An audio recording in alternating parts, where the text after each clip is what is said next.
never did.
John Xfer here with Automo.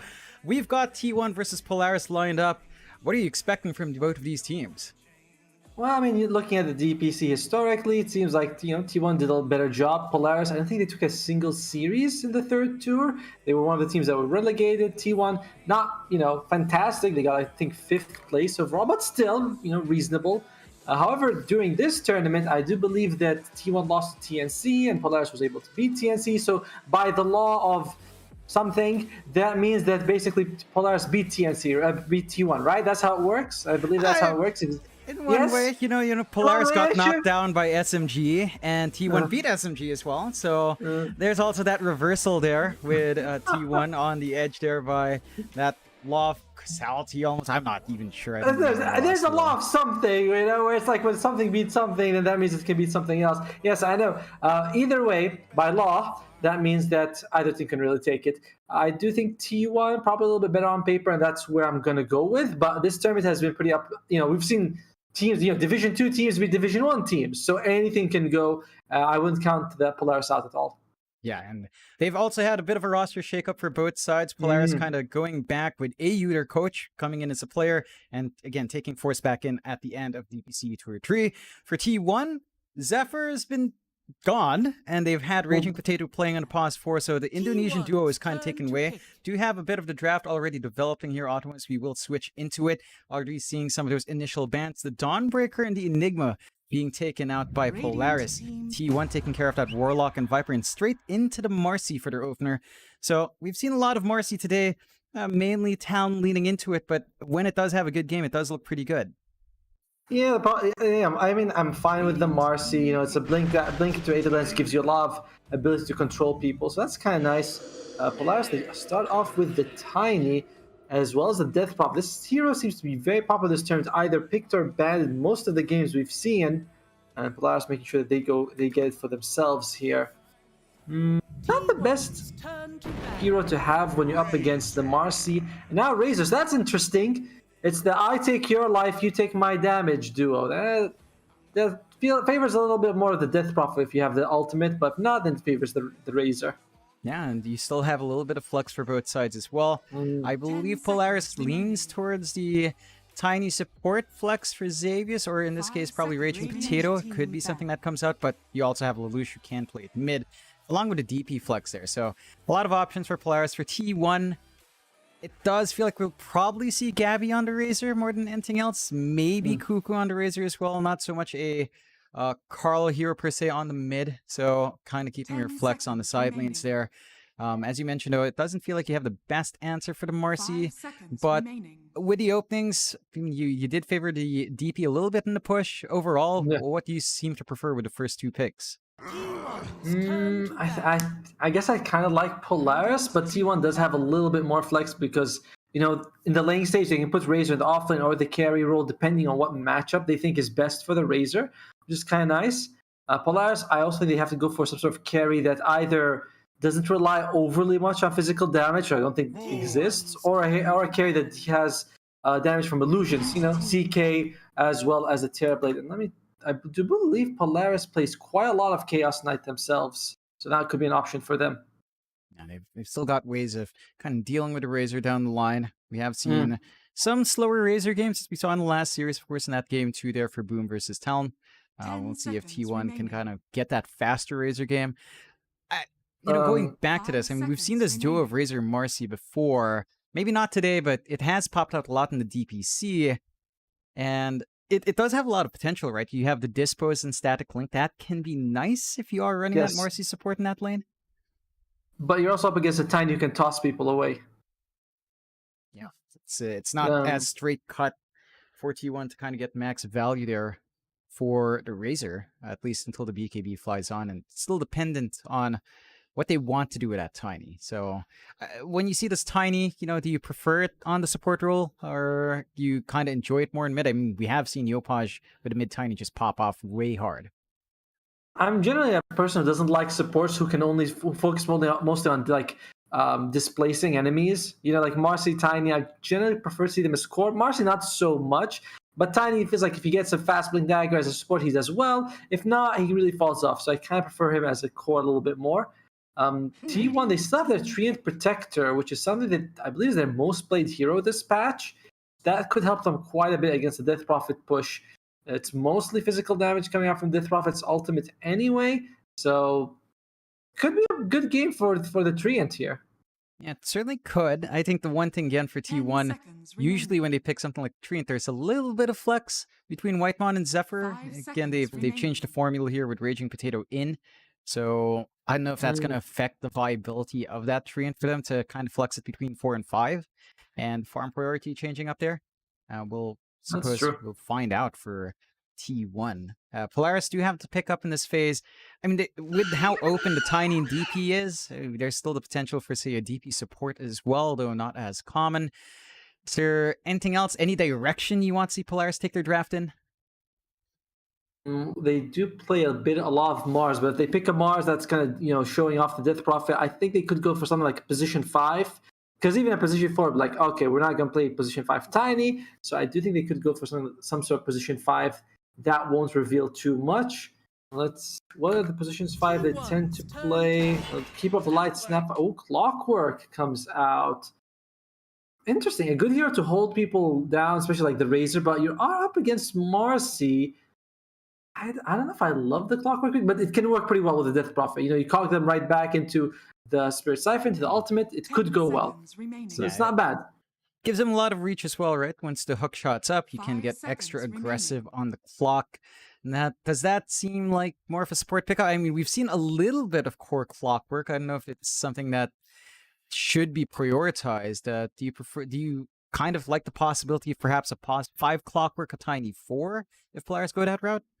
I think so. I mean, or it could be a core Tiny and supports Clockwork. But either way, I'm not a big fan of core Clockwork in general. I think the hero is fine as a support. I don't think that much more, extra farm really helps him that much. T1 though, is still feeling like the Treant could be a good pickup. They also tend to pick something like the Bane wouldn't be so bad, as well as the Dragon Knight. There's a lot of physical damage coming out from Polaris, so Dragon Knight, I guess this sort of damage over time, physical damage, could be pretty solid for Carl here. We'll see what they go with.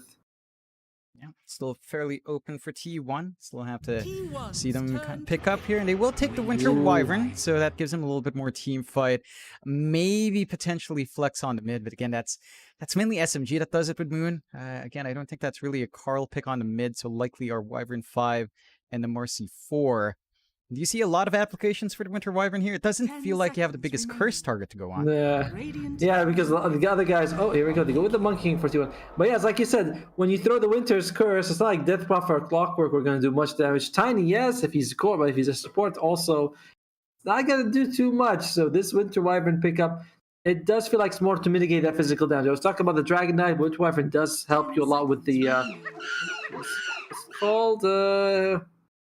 I called Embrace. Thank you. I got it. I got it in the end. My Alzheimer's not fully there right just yet. But yeah, the Cold Embrace pretty good against the Death Prophet. But I don't know. The stuns from T1 are mostly going to be what the Marcy Dispose, the Monkey King Boundless Strike. Not too much. I kind of like the Polaris control a bit more. Yeah, it does seem like Polaris does have more aggression with how often they can jump in, how often they can pin you down here, and they will tie that up with a puck as well. So that should be our Lelouch mid. We've had a lot of talk about the puck. We haven't seen it today, but it does slide through for Polaris. And we always talk about how slippery it is. You went back to the stuns on T1. The SPO is boundless. Is that enough for a puck? Barely, you know, like the Marcy has to be right there, because if you're off by just a tiny bit, puck will get away. And boundless strike is not the longest, and it's very long duration. Sorry, long range, but not very long duration. And yeah, it's fine. I like the control from Polaris quite a bit more. And for Polaris, they definitely either need a carry or a position or a support, depending on where the Tiny goes. You mentioned that's most likely going to be a Tiny support. I kind of feel the same way here, and I like it because you can just jump on the Monkey King, throw him out of Wukong. That'll be pretty good. Separate people from the Razor, maybe save someone who's been disposed. There's a good, it's a good game for a Tiny support. Yeah, he's got a lot of play here. See that DK band out that you were mentioning? So Polaris themselves want to take it away. T1 still looking for that mid here, and they've been banning out a lot of safe laners as well, taking care of the DOTA and Bloodseeker. There is the possibility for something like, say, the Natsumi Nature's Protector. See, NP can still Nature's Prophet. Oops. Prophet. I was like, Protector. I was thinking of Treant Protector and Nature's Prophet and mixed them up, but the NP could still come out, and that is a Natsumi special. So they could go that route if they wanted to here as well. For T1, any mids you see that kind of works against the puck here? Fortunately, not really. I mean, they could go for something. I like the ban on the Dragon Knight, because that would have been one hero who, doesn't beat the puck, but just sustains it. Kunkka kind of can do the same thing as well. So, yeah, I don't think that there's a hero that just beats puck flat out. They might go for something else. Maybe they go for the Keeper of the Light, long range hero. Lots of magic damage would be pretty good for them. I don't know. I feel like that might be something. And T1 does play a fair amount of that. So if they go with it, or they go for something else. Still fairly open. TA is also a solid option for them. That burst damage could be pretty good. I like TA. The only thing that really gets rid of the refraction charge is the avalanche, and that's about it. Yeah, they've got a lot of ways of just keeping that TA alive here for T1. One thing to note as well, with the Monkey King likely are safe. I mean, we mentioned the Razor being core for Cuckoo perhaps in the offlane. They've also run a support Razor on T1 for Whitemon. So they could go that route, something funky. And a Winter Wyvern mid, still again, not Carl's style. And they will go Visage, so I think that's just straight up the Cuckoo hero offlane. Begs the question, what's mid? Mid Wyvern? Mid Razor? I'll find out very soon. And Polaris, they only have about 20 seconds to figure out what carry they want to go with here. Chaos Knight still feels like the pickup for me, just because you get that illusion damage. Terrorblade's not an option. You can maybe drag Monkey King out of Wukong.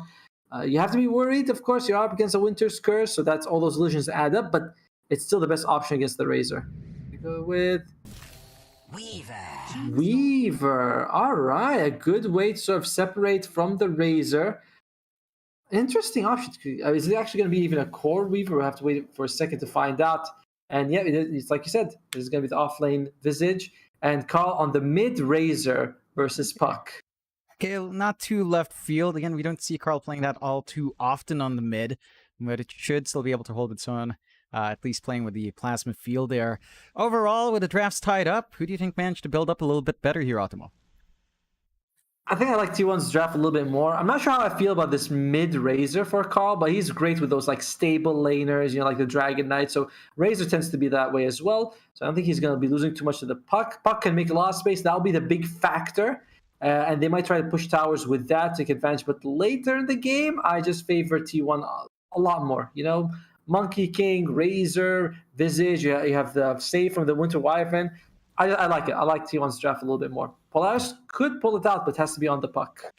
Yeah, it's a lot of pressure on Lelouch to perform on that mid. I think the one concern I have as well for T1 here, Ottomo, is catching the Weaver feels a bit tough. You mentioned catching the Puck already being tough for, say, the Marcy and the Monkey King. Same thing kind of goes with the Weaver. You might be able to stun him up with the Familiars, but that's not the easiest thing to achieve as well. So I'm keen to see how well Natsumi can kind of abuse that mobility he has on that slippery hero. Yeah, I think this is one of those games where it's like, guys, let's not hit the enemy heroes. Let's hit the towers instead, because Weaver as well. It's nearly possible. Maybe if you get a nice Winter's Curse off on one of them, that'll help. But you don't have much control. You know, the Visage Familiars are slow. Boundless Strike doesn't last very long. You can see the Marcy jumping in to dispose someone, and the other two heroes don't even have stuns. I mean, Winter's Curse is sort of a stun, but it's not amazing. Yeah, not quite amazing. You can see as well, this is something we've been missing from our earlier series. Both of these teams love the voice lines. T1 in particular enjoyed him. So you should be expecting a lot more of that as the game goes on. And the tips as well, already getting a lot of them. Lots of back and forth. T1 is basically almost a fully Filipino team now. Polaris back to full Filipino team as well. So it's one of those rare cases where we do have a bit of a rambulan going on. A bit of a fist fight between two Filipino teams. Savius saying that, "Thanks, you finally noticed me." To Gabby with a tip. So a little bit of a back and forth between them. Always good to see. In the meantime, AU taking quite a bit of damage here, but Gabby hasn't put a skill point on anything, so they're not too serious about killing him. But I say quite a bit. He loses about 2/3 of his life. Probably will be fine by the time he eats the second tango and the lane starts. Still grouping up here on Polaris' end, getting a run up to the high ground of T1. Gabby not quite getting any skill points up yet. No Arctic Burn, so Polaris should be able to find a little bit more for their trouble. Carl just zapping away at the puck, doesn't manage to get too much. Still ends up being a 2-for-2 on the runes. So still a stable start for both sides. Gonna take a look at that top lane while we've got time here. Whitemon on the Winter Wyvern with Gabby on the Monkey King laning up against Xavius on the Tiny and Force on the DP. So how do you feel about this lane up top? I kind of favor the Monkey King as well as the Winter Wyvern. A good lift by the Tiny could get a kill on the Winter Wyvern, but overall, I like it. They got a good amount of slows, they got a good amount of damage here. They should be able to do something. By the way, AU was able to get a nice D-ward in the bottom lane. They spot out that Beijing put a cliff ward, and he was able to get it, so that's a solid start for him. Just taking away a little bit of that vision. And down bot, of course, AU is hanging around with Natsumi on the Weaver. Already a good dispose out onto AU. Can't underestimate the damage from Cuckoo. That Soul Assumption does find that kill. So first blood already for Cuckoo. The aggression coming out. Is this something that just kind of builds up for T1? You've got the Visage off. You've got a Marcy. You've got a lot of jump and damage to play with here.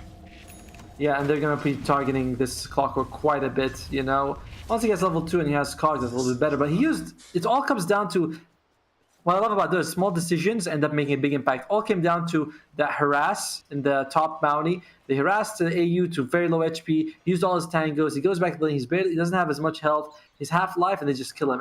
It's crazy to see how these small things happen. Although Natsumi's taking a little harass as well. He's copying some damage there.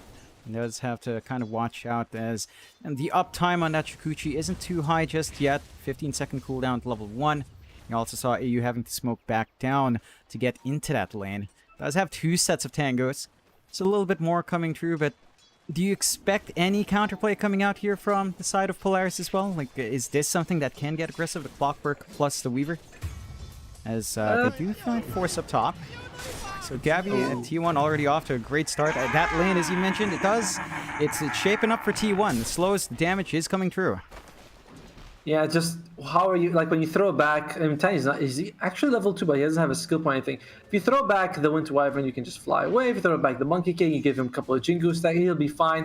It doesn't have the same ability for Polaris. Like, it feels like a very defensive lane for them. So maybe they should try to focus a little more on surviving. We'll see. 6-1 on Force compared to the 11-5 on Gabby. There's so much denies coming out for him. And just controlling the lane really well. Does get the avalanche off with no toss back.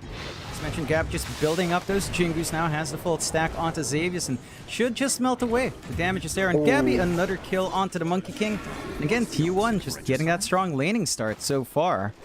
Gonna take a look at the mid just a bit as well. Lelouch has been kind of struggling up against Carl. Not by too much, but he has built up his Cuckoo once again. Finds a kill down bot onto Natsumi this time. Another dispose out onto AU. And a Soul Assumption out. Stick charges were there to provide burst healing, but gonna have to solve to stay in that lane now. Bounty Rune still not taken by anyone, but it is 4-0 for T1. That seems like an earlier loss for Polaris, kind of hurting them. And Carl, he just zaps the damage from Lelouch and forces him to drop, which is a pretty interesting thing. It's not something I've seen a lot. You don't see Razor versus Puck very often, but it's a very interesting way to just force him to go out the lane.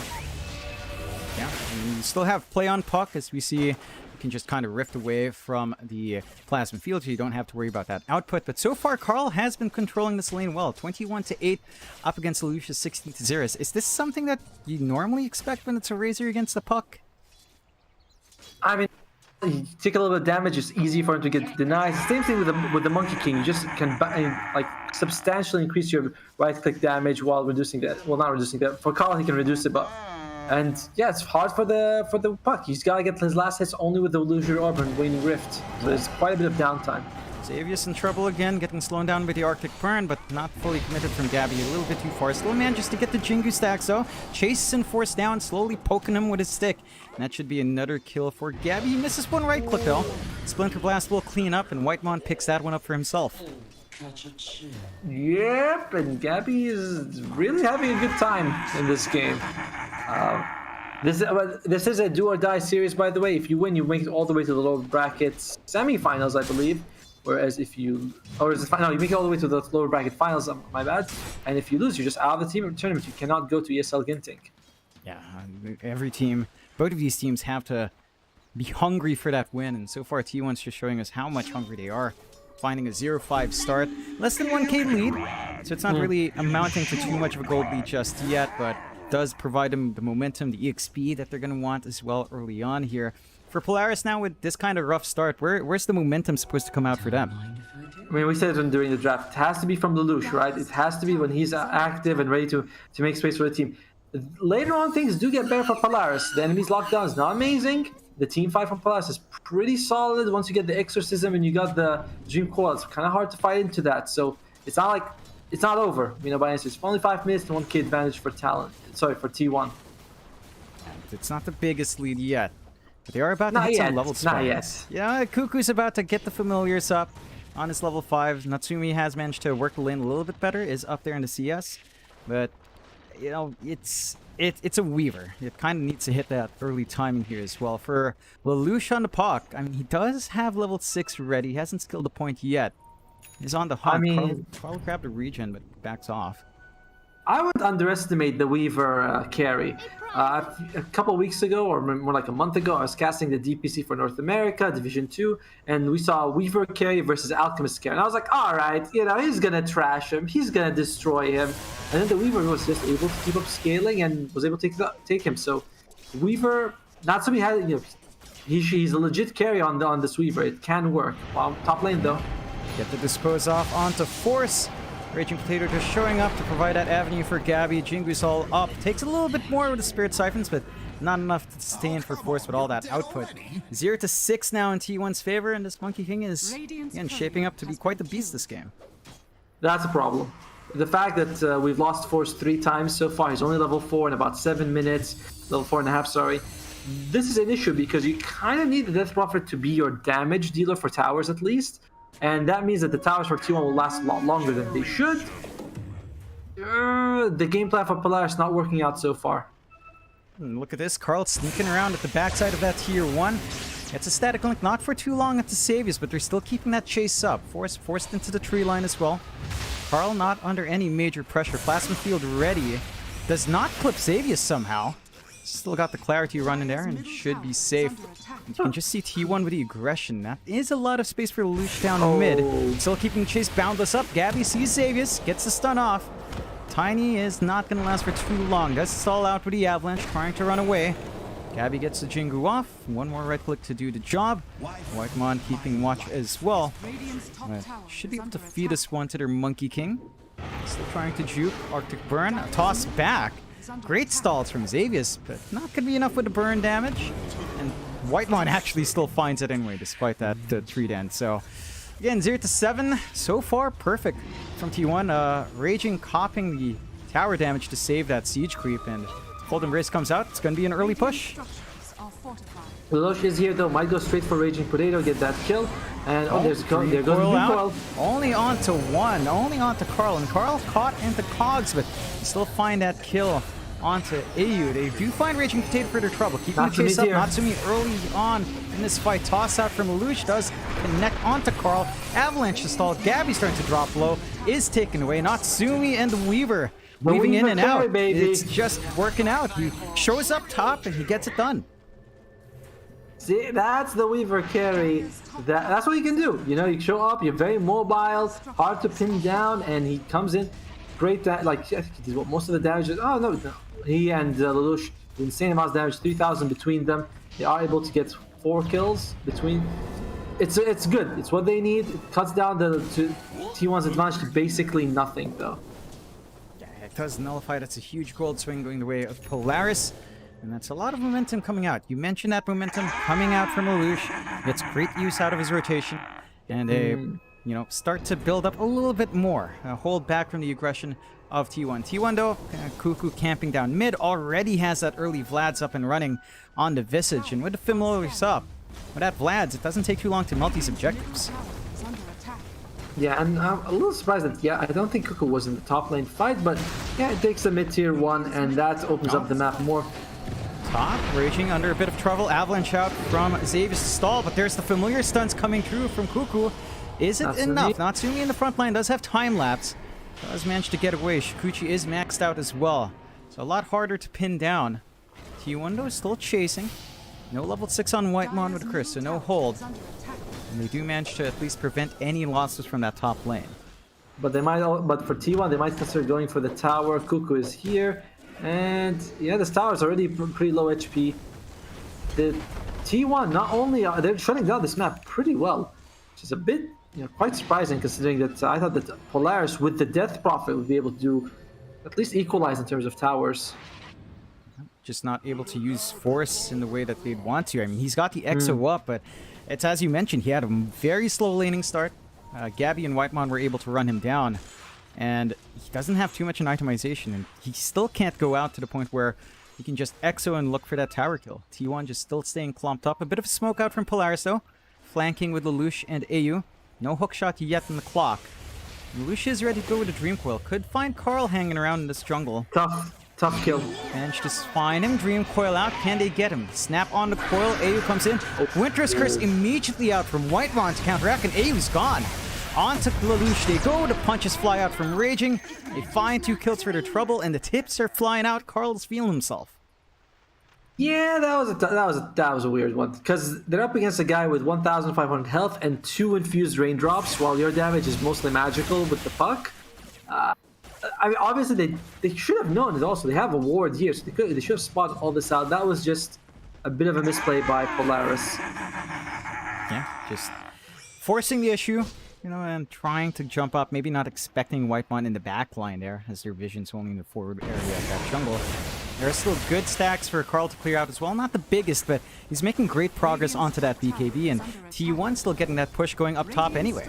Cuckoo's still camped there with the Familiars, working onto his Orchid. Tower doesn't have long left here. Using that Brave Chill to speed up the attacks as well. And they just melted. No defense coming out from Polaris. It's like they can't really. Oh, yeah, just a bit of an avalanche onto Carl. They're grouping up mid here, Automa. They've got the EXO.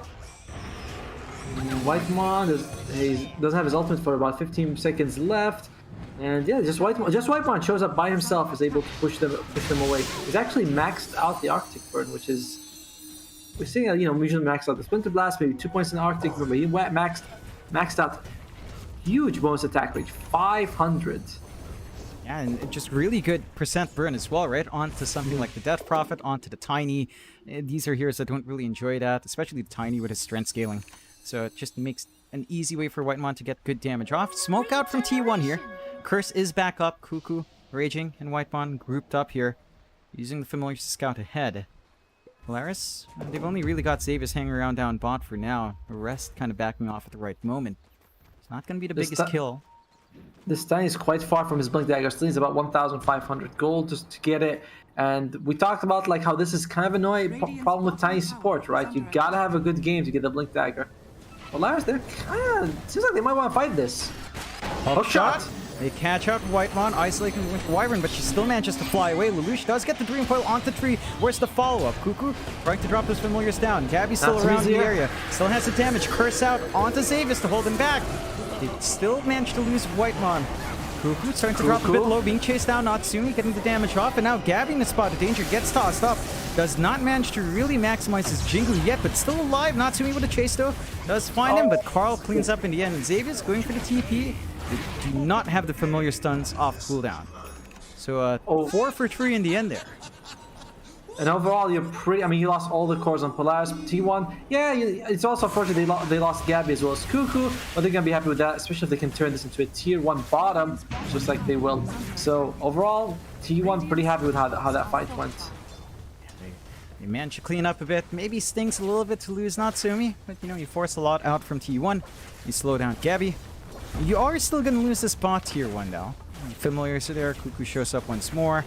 Doesn't take too long for that push, and it feels like the big issue out is still that push. I mean, you mentioned that DP. They still haven't been able to leverage it at all on Polaris' end. And that fight just now, by the way, was one of the best fights that Polaris could have got. They got a good hookshot on 2, followed by a 3-man Dream Coil, and still the fight went pretty negatively for them in the end. To be fair, Natsumi didn't get his ultimate off, but it's a scary situation if you are on Polaris' side. You might need something like to sneak Roshan if you can, or a couple of pickoffs to get back into the game. Yeah, 7-14, 3k lead for T1. Just managing to get a strong foundation out from the lanes. They are still inching towards that blink for Xavius, but again, as you mentioned, still a ways off. Natsumi playing tag with Carl. Won't be able to get out, but maybe not the same circumstance for AU. Does have the hook shot away. Looks like T1's not going to fully commit. They do get space for Lelouch to shove in top, though. So the puck is, also building into that blink here. Has the Witchblade up, some damage coming through. Would the double blinks be all Polaris would need to maybe force some fights their way? No, it feels like they'll need a little bit more somehow. What is Natsumi going to go for? He's going to go for the SNY, which is nice stats, but not a whole lot of damage. So I do think that they'll need a little bit more after that. I want to say the problem is I want to say BKB on Natsumi, but that's also not a huge amount of damage either. So they can't take a 5-on-5. It has to be pickoffs for them most of the time. Oh, look at that. Raging, going very far with the Tumbler Story. This push onto force. Hook shot from AU does cut off Cuckoo. And it's starting to melt in the middle, but they share the damage. He gets blown up by that avalanche toss and Dream Coil coming through. Carl still standing forward, has the BKB, will BKB TP away. This Whiteman's caught in the middle. Does have the curse, but doesn't see a good target. Cold Embrace to stall. No one coming to his rescue though, and is going to be sacrificed. A much cleaner fight for Polaris there. A little bit of an overdive there by Raging Potato. He used everything he had. The rebound, the Tumbler Story, all to get to try to catch the Death Prophet, and then she was just able to survive no problem. And no Gabby as well, so that wasn't the full 5-on-5. Polaris had the numbers, and they basically had initiation on their side. That's their second tower of the game. They're slowly taking these towers down. Suddenly, the net worth advantage for T1 just evaporated. Yeah, it's not quite there anymore. Less than 1k going the way of Polaris now. The one good thing for T1, though, with how far away Gabby is from the fights, he is farming quite nicely with a Battle Fury. So, the Monkey King Battle Fury online into the BKB next. Smoke out from T1 here, though. Still have that curse. Carl again ready to go with a BKB on cooldown for 30 seconds. Might not be necessary in the right circumstance. Gonna go in, check it out. They've seen Natsumi and AU. Not quite, but they will find AU at the least. Great cogs from AU to stall a little bit, but hook shots away as well, and AU's fine. Great angles coming through there. Yeah, and I like how his friends were also there just to make sure he has something to hook shot to break. Just overall, but a couple of good solid mids for Polaris right now. Cuckoo. Scouts out a little bit. Almost gets caught out. Xavius does have the blink, but doesn't manage to find the angle. So, Orchid's gonna come out for Cuckoo, which is interesting because Weaver, it stops him from using all his spells, but he's also going for Sanjin. He's got some status resistance, he's got Essence String, he's got 9 strength. I don't know if the Orchid, we'll find out of course soon enough, but the Orchid is good for pickoffs. I'm not sure they'll be able to actually pick off Natsumi most of the time. Yeah, it feels like they just want an additional way of preventing that time lapse, perhaps. Maybe preventing the puck from jumping around here as well for Lelouch. Nothing defensive coming out yet. Smoke out, but awkward. Invis already out from Carl. He just breaks it. So immediately spotted out. They dropped the sentry a bit too late, and Carl still has the BKB. Will walk away. And hookshot's still there. AU wants to go for this, but The backup's a bit slow, and Carl is still moderately fine. Does get Avalanche tossed out with the Dream Coil break, and Carl is gone.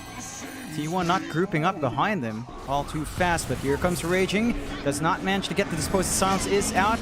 Still running away from that Wukong. So damage is coming through from Gabby. The toss out does not save. Curse out onto Savius. Damage is flying through, catching out Force as well. He is still alive on the Tiny though, but rebound forward, jump away from Gabby, and they find 2 for Cuckoo. Good. I mean, they lost Carl. That was a great, good move by AU to just drop the center. He's like, okay, our smoke's broken, just drop straight away. They go straight, but they end up losing 2. The Lush as well as Xavius. They do get Carl though. Still not what you want. And T1 all are able to are going to go for Roshan as well. Buyback coming out here. They really want to stop this. Lush 10 seconds though. Yeah, they do have the blink up on Xavius, so maybe expecting a little bit of a toss play. Try to snipe that Aegis away. T1 still staying fairly clumped up in there. Natsumi can't try to scout. They've got good vision coverage on T1 Sendo. And we jump forward. Xavius with a toss back, and the Avalanche does kill off Raging. Great hook shot onto 2, catching Gabby at the back. Xavius still dropping low, is taken away, but Force with BKB holding his ground. Gabby getting some good hits with a Boundless. Time Lapse is there to save. And the Dream Coil just to clean up Whitemon. 2 already gone, but the dieback in Xavius is there. So it does even out, and that could allow Polaris to clean up Roche. Force still has some good time on the Exo, not quite enough, and Carl spots it out, gets a static link. Roche is about to fall. Force does get Aegis. Immediately loses it and sacrifices Natsumi. Force, second life, not going to be able to do much with it, as the rest of T1's there to clean up. And a lot of commitment from Polaris, but it bites them in the bum there, Optimo. Yeah, that was... I mean, we said this. It's T1 has the advantage in terms of team fight, and right now Polaris, they kind of force it. When we saw them win fights, usually when they have the superior numbers, when they T1 overextends. This was T1 fully aware that they're going to come for them. They were like waiting in the Roche pit. It kind of looked okay for Polaris, but in the end it was, what? They lost 5 people. There was a dieback on Xavius, so he died twice. They were able to at least... Did they get the Roshan kill? Yes, they got the Roshan kill, so it's not a complete disaster, but very near. It's a catastrophe. Which one's worse, a catastrophe or a disaster? Are they the same thing? I'd say a catastrophe is much, much worse than a disaster. Ah, then it was a disaster. It wasn't a catastrophe. Yes, there you go. Not quite catastrophic, but not very good either. Yes, they are still on the hunt with Gabby. BKB is flying out now. On to the Mage Slayer next, probably going for that Blood Torn on the Monkey, perhaps, mitigating some of that damage output as well on the Magic side here for Polaris. Gonna be a good way of preventing that first action from coming true. Still on the hunt, but not gonna be able to find the Lucian aside. And T1 back to the lead at 5k, 13-22.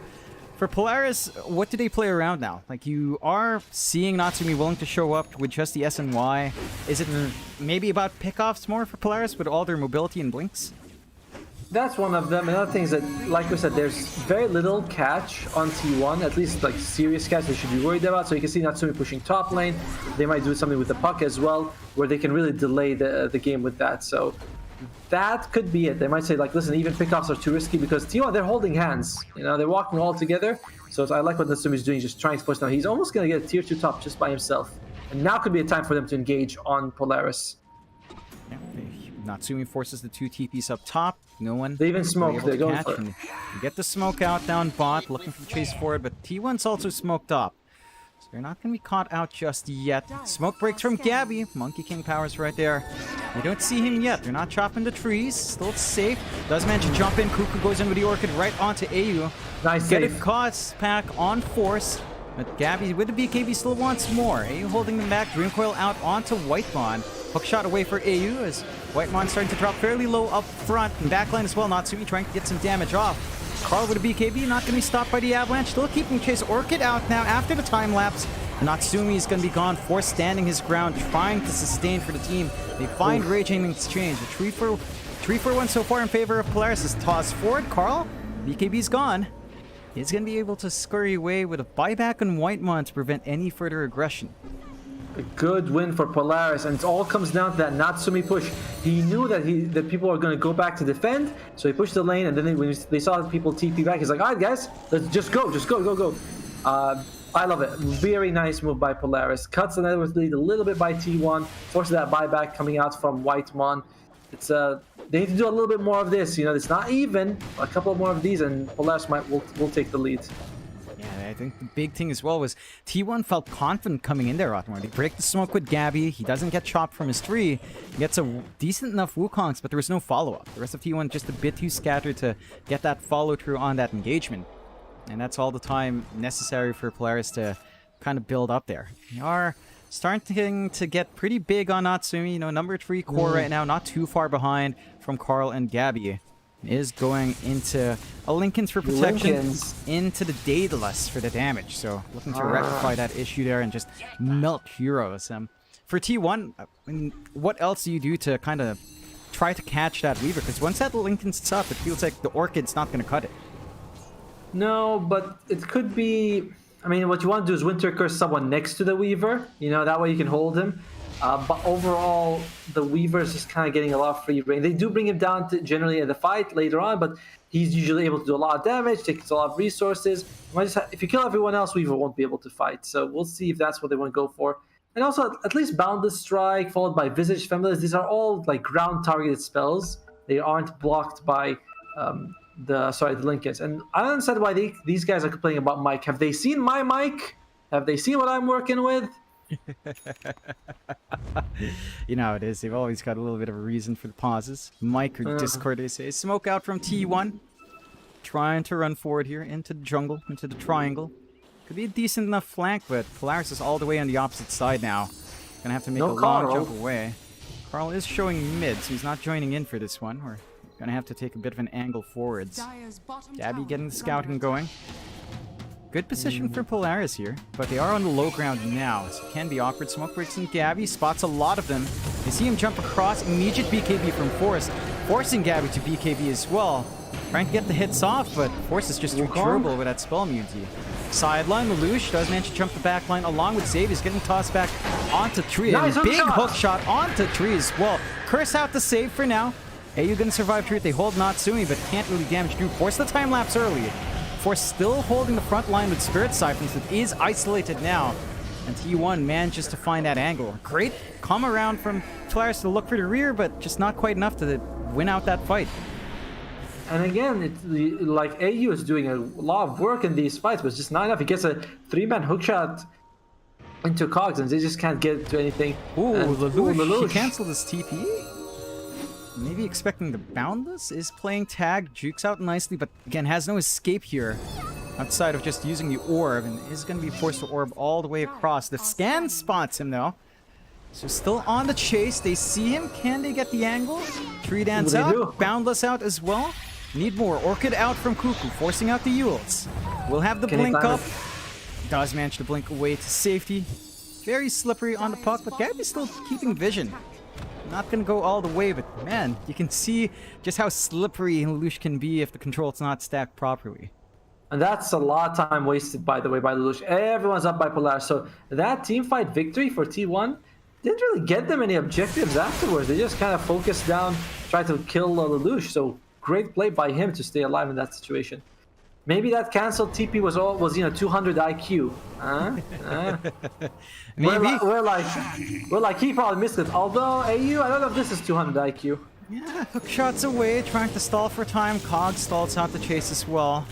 A little bit of an awkward incline from that staircase, but AU is still set to fall. Plasma Field cuts him off, and AU is going to be food for Carl. So another one for the Razor, inching closer to that refresh. Once that's up, it's the key timing for the Razor. Number 1 in that fort, right in front of Gabby. Timings are all set for T1 here. It's tough for Polaris. Like everything's going really well for T1 right now. And looking at any items they're going for, the Shiva's Guard and the Death Prophet will make a big difference. There's so much physical damage coming out from T1. I think it's basically all physical damage at this point. So they can get a couple of armor items, the Flads, a Buckler. That would help them out a lot. Weaver is finally building damage, which, we've been harping on about this damage problem from Polaris. Daedalus will help a lot with that. Yeah, just inching closer towards it for Natsumi.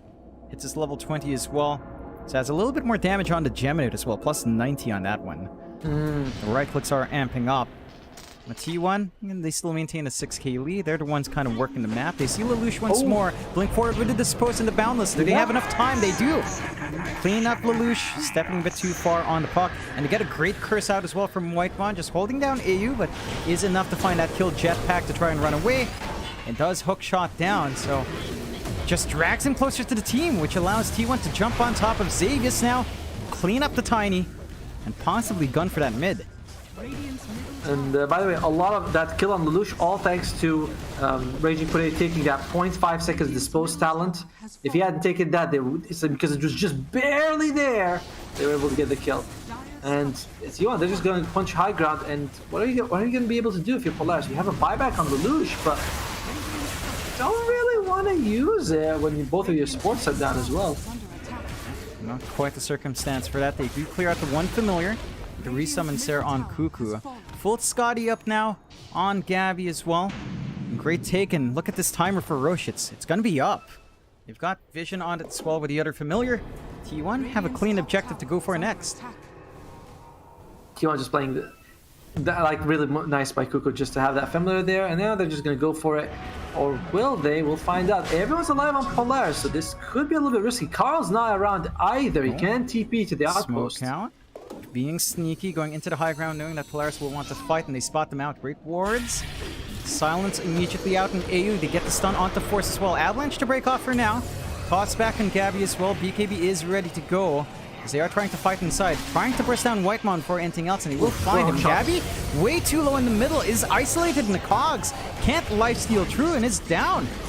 He's dead, just a bit out of position there. Great target prioritization, but they still find Lelouch. 2 for 3 so far. Natsumi trying to hold this ground up front. Carl Cuckoo now, a massive beast in the middle. Cuckoo does fall.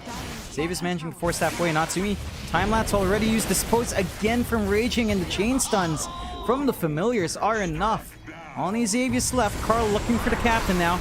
Running in. Avalanche to stall just a little bit, but there's that Dispose once more. A full team wipe going the way of T1. Yeah, a little bit lucky for T1, honestly, that Carl was able to show up when he did, because he was all the way bot lane when they decided to go for that fight. It's still showing the advantage. Like T1 took that 4 versus 5 for the first half of the fight until Carl showed up. And everyone has buyback on Polaris, so that's good for them. But they are going to lose another tower, and they should be up in time to contest this Roshan if they have to. Yeah, respawns are still fairly short. Roshan's still fairly healthy. T1 didn't really do too much damage to it at all in that last foray in. So, gonna have time to respond. T1 not gonna force the issue without Gabby around as well. But that's all outer towers gone now for Polaris. For Polaris, I mean, these fights have been going topsy-turvy. We see some great angles. We see them finding Whitemon. It doesn't shape up to be enough. What do they need to fix up here in Polaris' end? They need to somehow go back in time and fix the links. It's hard to look at. Like, Natsumi's damage will help them out a lot because they are taking so long to get those kills. That'll be a big deal for them. I'm wondering also if we're gonna see the Death Buff go for the shard. The problem is, I mean, you kind of need the Shivas, but you also really want the shard because it's so good. So that could really help them out a little bit for the Losh. You know, he's going for the Lincolns. That's going to take some time, and it's not really going to be a big game changer. So maybe a shard for the Death Prophet as an ridiculous for Natsumi. I'm just looking for a little bit more itemization here. The Fear coming through from Force could be good. And again, that full Daedalus for Natsumi still a ways off here for the Weaver. T1 with the Aegis up, going to be looking to play. Gabby scouting forward again on the Monkey. Gets a Paladin Sword from Cuckoo as well, clearing out a neutral from the high ground. Gonna be feeling good. Taking the outpost. Revealing their position, so Polaris will have time to back off. Natsumi is still scurrying around here, though. They are pushing top for Polaris, so they are, they want to try to take this tier 2, maybe force someone, or maybe not.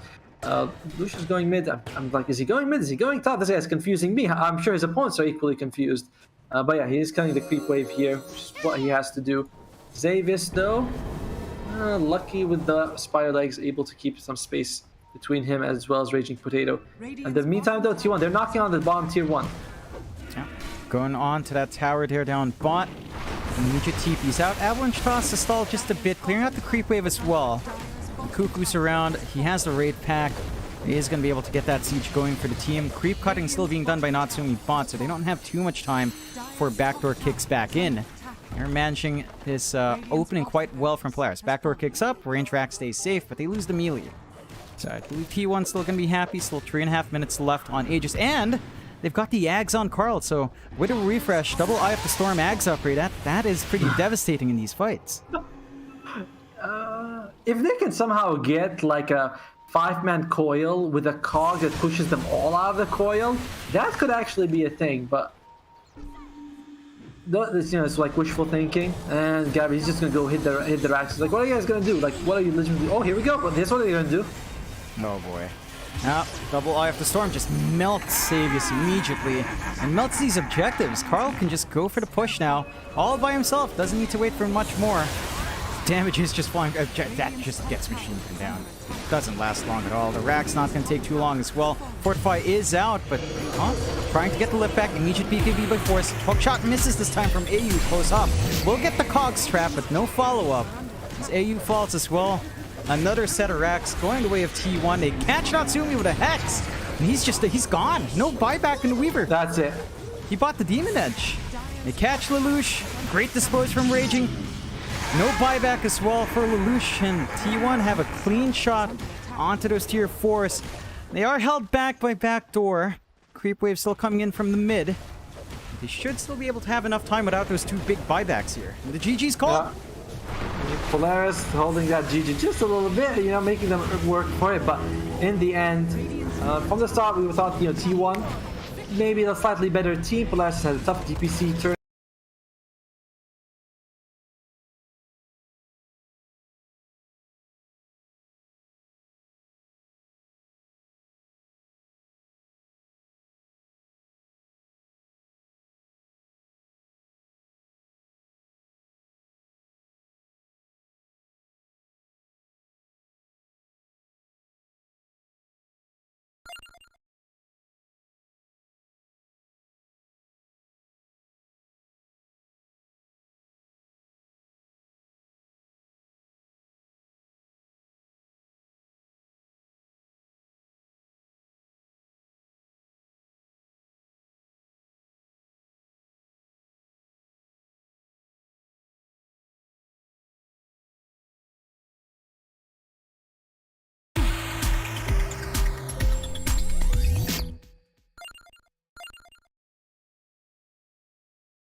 Well, let's get the draft and actually see what the teams are working with here.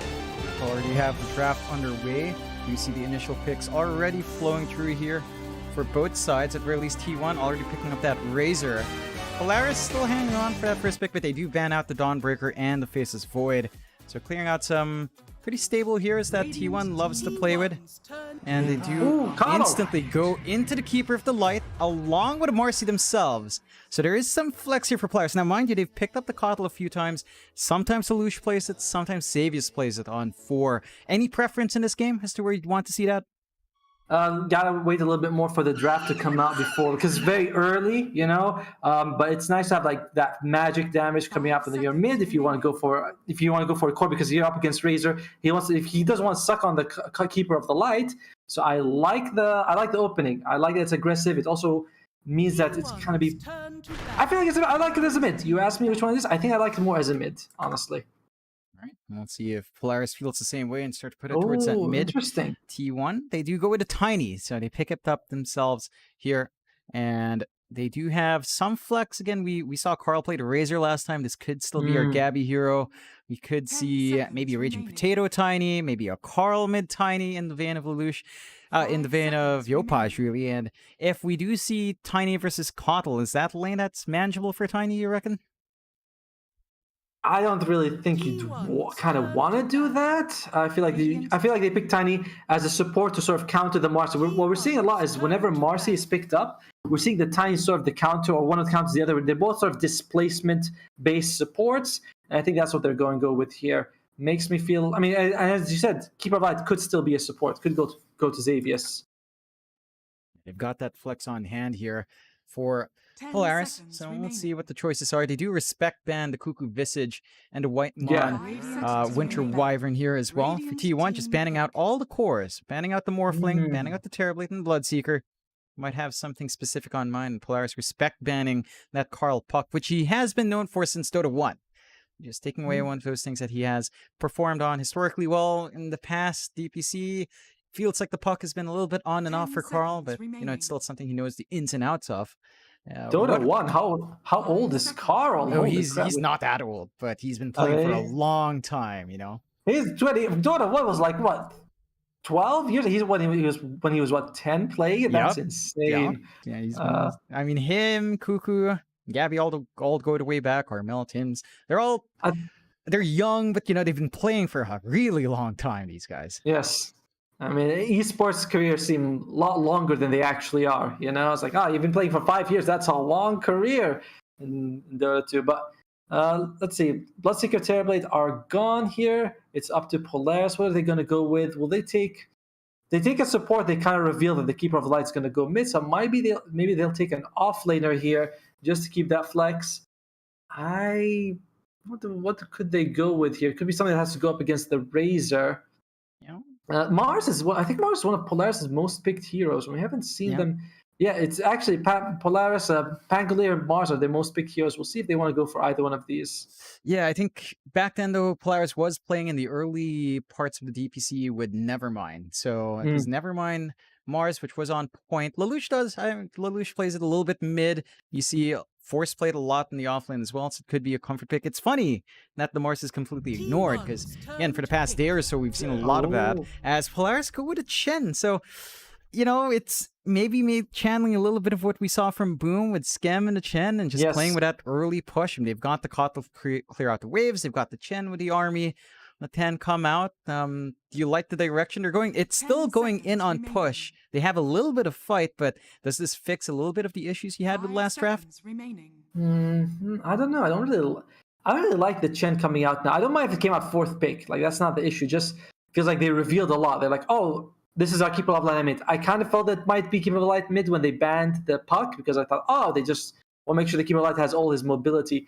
But there's a certain lack of damage. There is a good amount of push, though. And look at that. The Doom comes out for T1. I like this. I like this pick quite a lot, although you are up against some very mobile save heroes right here. Yeah, they do have at least maybe the Dispos can play. Keeper is fairly fast anyway. You've got some healing from Chen, but this is a T1 special that they've been running since the days of 23 Savage on T1 and the last TI and the last, what was it, Animator as well. So we'll see. It is flexible enough for T1. I believe Gabby can play it safe lane, Carl can play it Yeah. mid, Ku can play it off lane, so it's pretty open as to where they could toss it around here. And as you mentioned, this could be one way of kind of just jumping in, getting at least one hero out. The Kotl seems like the big target. It's just a follow-through damage. We've seen that Chen Sustain actually play a big part, and they go with the Zeus on T1. Ooh. So still that flex open. Could be a support Zeus, could be mid. Any preference for where you'd want to see that flex end for T1 here? I kind of like to see the Zeus go mid, just because you kind of have these two long-range spellcasters. Both of them will just go to the side camp and farm. So I like that. Doom could go to the offlane. You still have Razor as a carry, so maybe T1 will go for a support last pick. Or they could go mid and flex the Zeus to support with the Tiny. So it's very flexible on T1. And sometimes your brain starts exploding like, oh my god, this could go anywhere. For Polaris, much more controlled though. Chen, Marcy support, and keep light mid. They got to get some sort of meat in the front. I still think Mars could be a good option for them. Yep, could still fit in. And I think we have to remember as well that that flex for T1, they could go weird again with Whitemon support Razor. He's done that before. It has been fairly mixed in success, but it's something T1 can flex super hard if they want to. Polaris go into the Raid King here. One of Natsumi's more preferred heroes. It's been a while since we've seen a lot of Raid King go. It does build into that push, right? Like you've Chen Army, Skeletons, 2 lives, so he's not a great Doom target.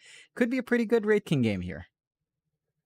I just like the fact that we were saying, firstly, Doom target, he's great. You want to Doom him, he comes back to life. Razor, you want to take his damage, he comes back to life as well with the full damage. So it's a nice Wraith King game. It also helps with that problem that I was saying, that you need some sort of meat in the front line. You need someone up there. Ironically, the bony guy is going to be the meat of the front line, but still, he's still the body that you're going to send forward. So I like the Wraith King pick a ton.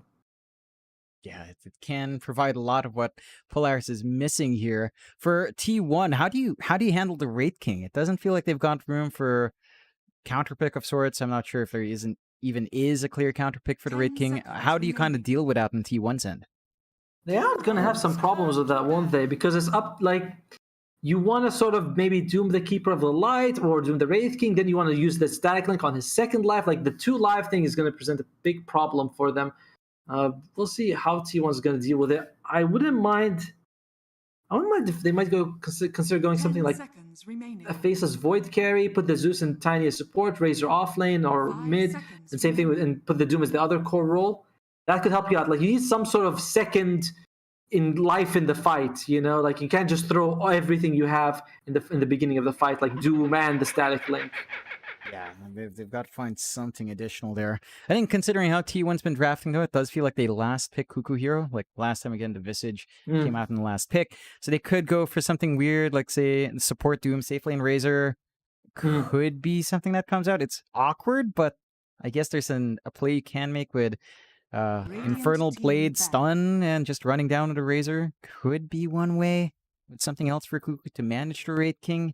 You can see Polaris expecting a little bit of that weirdness. They are banning Grimstroke for the double Doom, some of the utility there, and taking their time in that last ban. Not too much reserve time left for Polaris, though. Yeah, for Polaris, they need an offlaner, because I can't imagine what's going to be Marcy offlane, Wraith King offlane. Those are options, but not really feeling it for Polaris. Like we said, the Mars is still in the pool. That is an option for them if they choose to go for it. Pangolier as well. I think Pangolier would be a pretty solid option, because even if you get doomed while rolling, you kind of don't really care.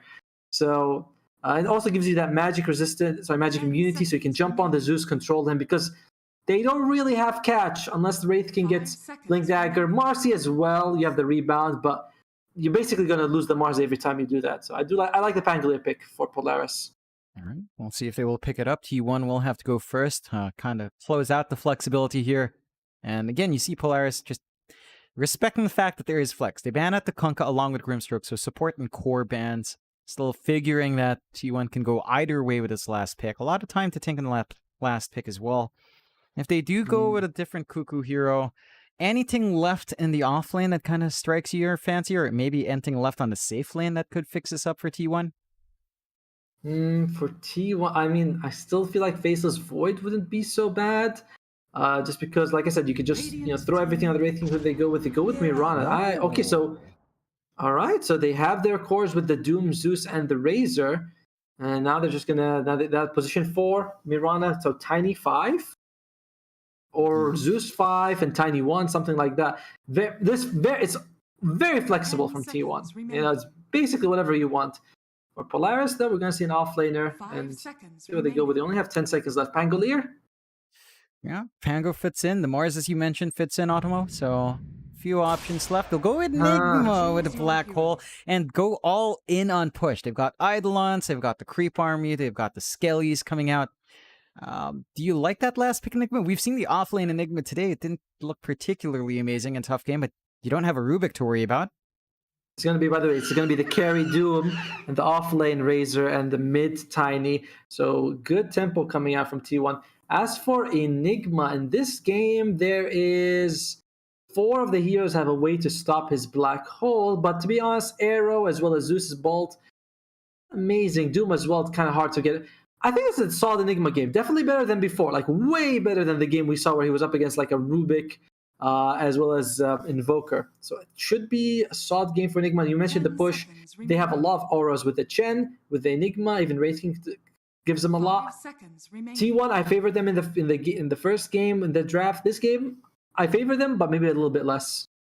Yeah, and we'll see how much they can get done. That core safely in Doom has been rising in popularity with T1 and Talon. So both Gabby and 23 Savage have been picking this up a little bit more. Maybe Savage a little bit more often. But again, we'll have to see. Raging back in the Mirana. It's been a while since I've seen him play on the Mirana because it's been a while since he's been on Pause 4. He has been playing offlane for quite a bit in SMG. I'm keen to see what they can tie in there. I mean, if you look at this as a Mirana game, does this look like an amazing Arrow game to you? You don't really have the most stable setup, right? Right, I was thinking of that same. I was like, you know, could Cuckoo set you up for an Arrow? Possibly. He's got slow. That's really not much to work with. So we might see a bunch of whiffed arrows from Raging Player. Not his fault, just because the enemy team there's no real way to hold them down long enough for an arrow to be useful. So yeah, not loving this last pick, Piranha. However, T1, on paper, the better team. They might be able to just take it with no matter what they do. And we'll have to see if they can bring out that experience. Yeah. And of course, Polaris backs against the wall. No forgiveness here. If you lose, you're out. You want to make it to Genting, you want to make it to Resorts World over there, play in the tournament, see the fans, of course. So we'll have to see if Polaris can somehow force out that game 3. So do get into the game already here. Some nice stats from the Zeus. I think 72 wins, 29 losses. That's insane on Whitemon. Meanwhile, Force on the Enigma has 5 wins in a row. Then you find out like his last game with Enigma was like 6 months ago. But still, he's got 5 wins in a row. That's still pretty impressive. Yeah, you know what? Going back to Force, I don't recall too many Enigma games from him the last time he was on Polaris. So I'm keen to see if they can maximize that here or there on the off lane. And you have an early smoke out from both sides. Carls will fade. So spotted on the low ground. Nice forward ward here from Polaris to cut off any aggression. Should be a smooth time just finding these initial runes. Overall, I mean, you're looking at Whitemon and the Sport Zeus, right? Like we talked about that flexibility come out. Zeus Doom lane seems interesting, and Gabby might be going for a switcheroo. He's already camped down bot, so running the safe lane Doom on the off lane and giving Cuckoo the top lane with the Zeus. Like, it's a lightning teamed lane though. Razor Zeus, right?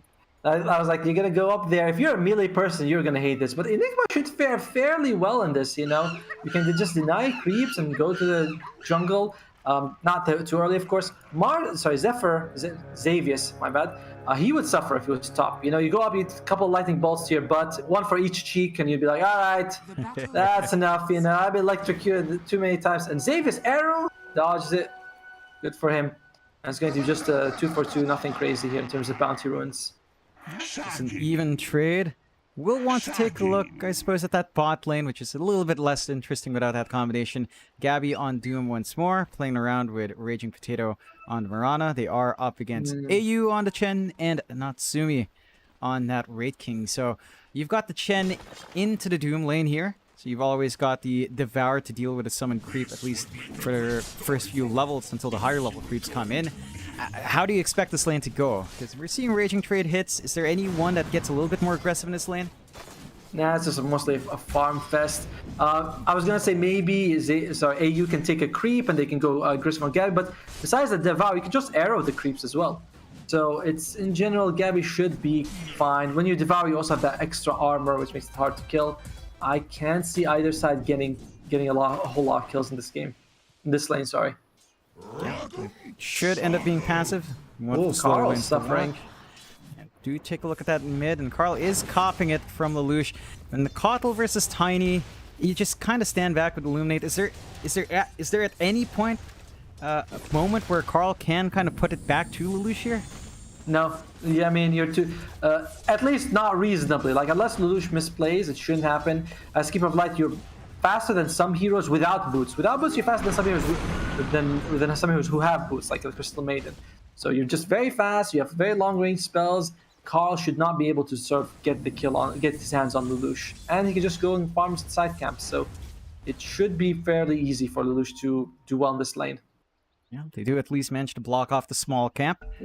Check out the denies coming up from Force. 8 denies in the first minute and a half. That's insane. Yeah, it is the Enigma, right? So he's got the Eidolon Semic around, but that is slowing down Cuckoo's lane significantly. Still not lagging too far behind, at least in terms of CS. Still managing to get some farm, but the XP gain for Razor is pretty painful, right? And the Zeus support. Like, these guys need a lot of EXP to work it. For this lane, for Polaris and for Force and Xavius, do you feel like they might have some angles? Because the Zeus, without that heavenly jump, does feel a little bit more susceptible. If it was another hero besides the Enigma, I'd say yes, but possibly if you can get it. So oh, Xavius, he's might be in trouble, and nope, just jumps away. Should be fine. Yeah, if it was another hero besides the Enigma, I'd say kinda, but the stun from Enigma is not impressive level 1, and the Eidolons don't do that insane amount of damage. Cuckoo can, he's fairly decently tanky. He's already got a Wraith Band because he knows all physical damage, and of course White Monk can just jump, so I don't see a lot of kills happening early game in this game. Oh, Arrow misses on Raging Potato, tries to get the creep, poor guy. Yeah, just trying to deal with it. Purge creep already up from AU. He's going to be able to get a lot of good damage off just with that. Such an annoying little creep. Just keep chasing. Raging does have the leap away, but would rather not. Tries to snipe the bounty, and AU actually denies it. The arrow does connect, but the damage has been done. Raging's already less than half. Only has the salve to play with. We'll have to use Top lane? Top lane, starting to get that jump onto Cuckoo, and they do find that kill. Not much Zeus can really do to save you once the heavenly jump is expended. So they do manage to get aggressive. Like they just manage to get on top, and I guess just enough stuns coming out here from Polaris to get that done. Yeah, well played by them, and there might be more where that came from. Whitemon, yeah, guess that heavily jumped. Level 1 long cooldown, but not that long. It's such an annoying spell. I don't understand lane, why. Gabby. Gabby is starting to drop a bit low. The Purge creep again from AU doing a ton of work. No Devour to clear it out. And it's just melting away at him. He does have the salve to heal up here. And he does have the Frost creep with the Ice armor to help him out. So a little bit of sustain. But Polaris are finding a pretty good start here. They're working in every lane. They're getting some good value from that Shen. Top, they do manage to catch out Xavius, but he does have the rebound away. They don't quite have the best control up here with the zaps and Lightning Bolt mini stuns there, but it's not particularly amazing. Yeah, he also had the 21 magic wand. Whitemon, oh, okay. I don't know if that was on purpose or not, but he dies. Like that's a little unfortunate. He's gonna be leaving Cuckoo all by himself for the next 20 seconds here. Probably just looking for the reset out of mana, so figures he can't really do much in lane as a support doesn't really want to trade right clicks, give that opening out. That's true. So a bit of a reset. That does allow a little bit of a pull here as well for Polaris, so can be able to control the lane a little bit better. So far, not too much action yet. We see Raging rotate, but AU's there to match movement. Raging suffering on Mirana, still level 2. AU's actually level 3 now from all his presence. And Gabby is getting close to that level 6. He's already level 5.25, so he should be getting there before Natsumi, which means that with the Doom, he could be able to get a kill before Natsumi gets his reincarnation ready. Oh, that could be up top onto Cuckoo with a rebound up, and it doesn't take too long for him to melt. Output starting to amp up here on the side of Polaris, just playing with a rebound and the Malefice with a Dispose, and with enough Eidolons, you still melt down a Razor. Yeah, that's The Wraithman not giving him enough armor, it seems, in this matchup. And a little unfortunate for Kuku. Is that the second death he had? I believe so. Second death. And this is pretty terrible. Like, this is a Razor. He's first in lowest CS. This is a hero that does not farm exceptionally well. And he's behind. This is... You know, it's 1k advantage for Polaris. Doesn't seem like it's kind of a disaster for Kuku, though. Yeah, it's a much slower start. Do you think this maybe goes back to that lane swap? Like, they drag the Doom bot, they bring Kuku top. Would he have fared any better against, say, the Wraith King? It feels like that might be a better lane in terms of using static link at the least. I think so too, right? It's like Gabby has sort of more raw HP, and Kuku, is he gonna be okay? Disposed again. Oh boy, just that output. Look at how much damage they do with that sidekick, even at level 1. Enough to melt. Carl does show up, has the avalanche toss ready, trying to make a play with Xavius. We'll have rebound and dispose ready soon. Avalanche toss doesn't quite connect in the way you'd want to, and suddenly Carl's the one in trouble. Tree toss away, damage is not enough, and Carl's actually copying a lot of damage. Jump forward from Xavius, trying to go into Whitemon. Heavenly Jump is still there to save. Carl resets for that regen. Could look for a second shot, but T1 just not finding anything in their favor so far. 3-0 start for Polaris with a 2k lead. Day and night performance between Carl's coming in the back line, might be able to get the kill now. Force with a toss, so toss is creep back, but Xavius is still ready to punish, leaps forward, has to dispose. Lelouch is showing up as well, but isn't even necessary with the Eidolons. And Carl falls for finding Force. I mean, that's a huge sacrifice to make just to find that first kill. Right, and it's not like, you know, Kuku kind of needed the space. He already just teleported mid, though. Carl is like, all right, guys, I'm going to get him. You know, whether I live or die, I'm going to get him. And he did. He got him in the end, so I guess that's good for him. But huge difference between Force and Kuku compared to Game 1. Game 1, the Kuku with the Visage, insane game, and Force just didn't have anything with Death Prop. This time, the exact opposite. Whitemon almost disposed. Oh. There you go. Got the range, and it doesn't take too long for him to melt to the damage. Good avalanche toss out. Arrow is caught by the creep wave, though. So Force gonna be able to still run. Tree toss out from Carl. Do they have enough? One more right click. The salve is there to save, but not enough. Right click out from Raging does find him, and Xavius now gonna have to work his way out. Toss is ready from Carl. Xavius is still mighty fast. Toss forward is there. Melee arrow just doesn't do much with a fairy fire. Avalanche does clip. Carl will find something for his aggression. That should be his face boots out. Much needed. Like, considering how the lane was going, that was a much needed rotation. They got, you know, both of them. And Carl, yeah. Carl, he's actually in the mid lane. Getting a little damage from Lush. But yeah, they needed to do that to make sure that it doesn't go out of control, you know? Kuku's still level 5, about at level 6 and 8.5 minutes. So he's recovering a little bit, but still only barely ahead of Raging Potato. It's just still a lot slower for T1 than they'd like. Smoke out, though.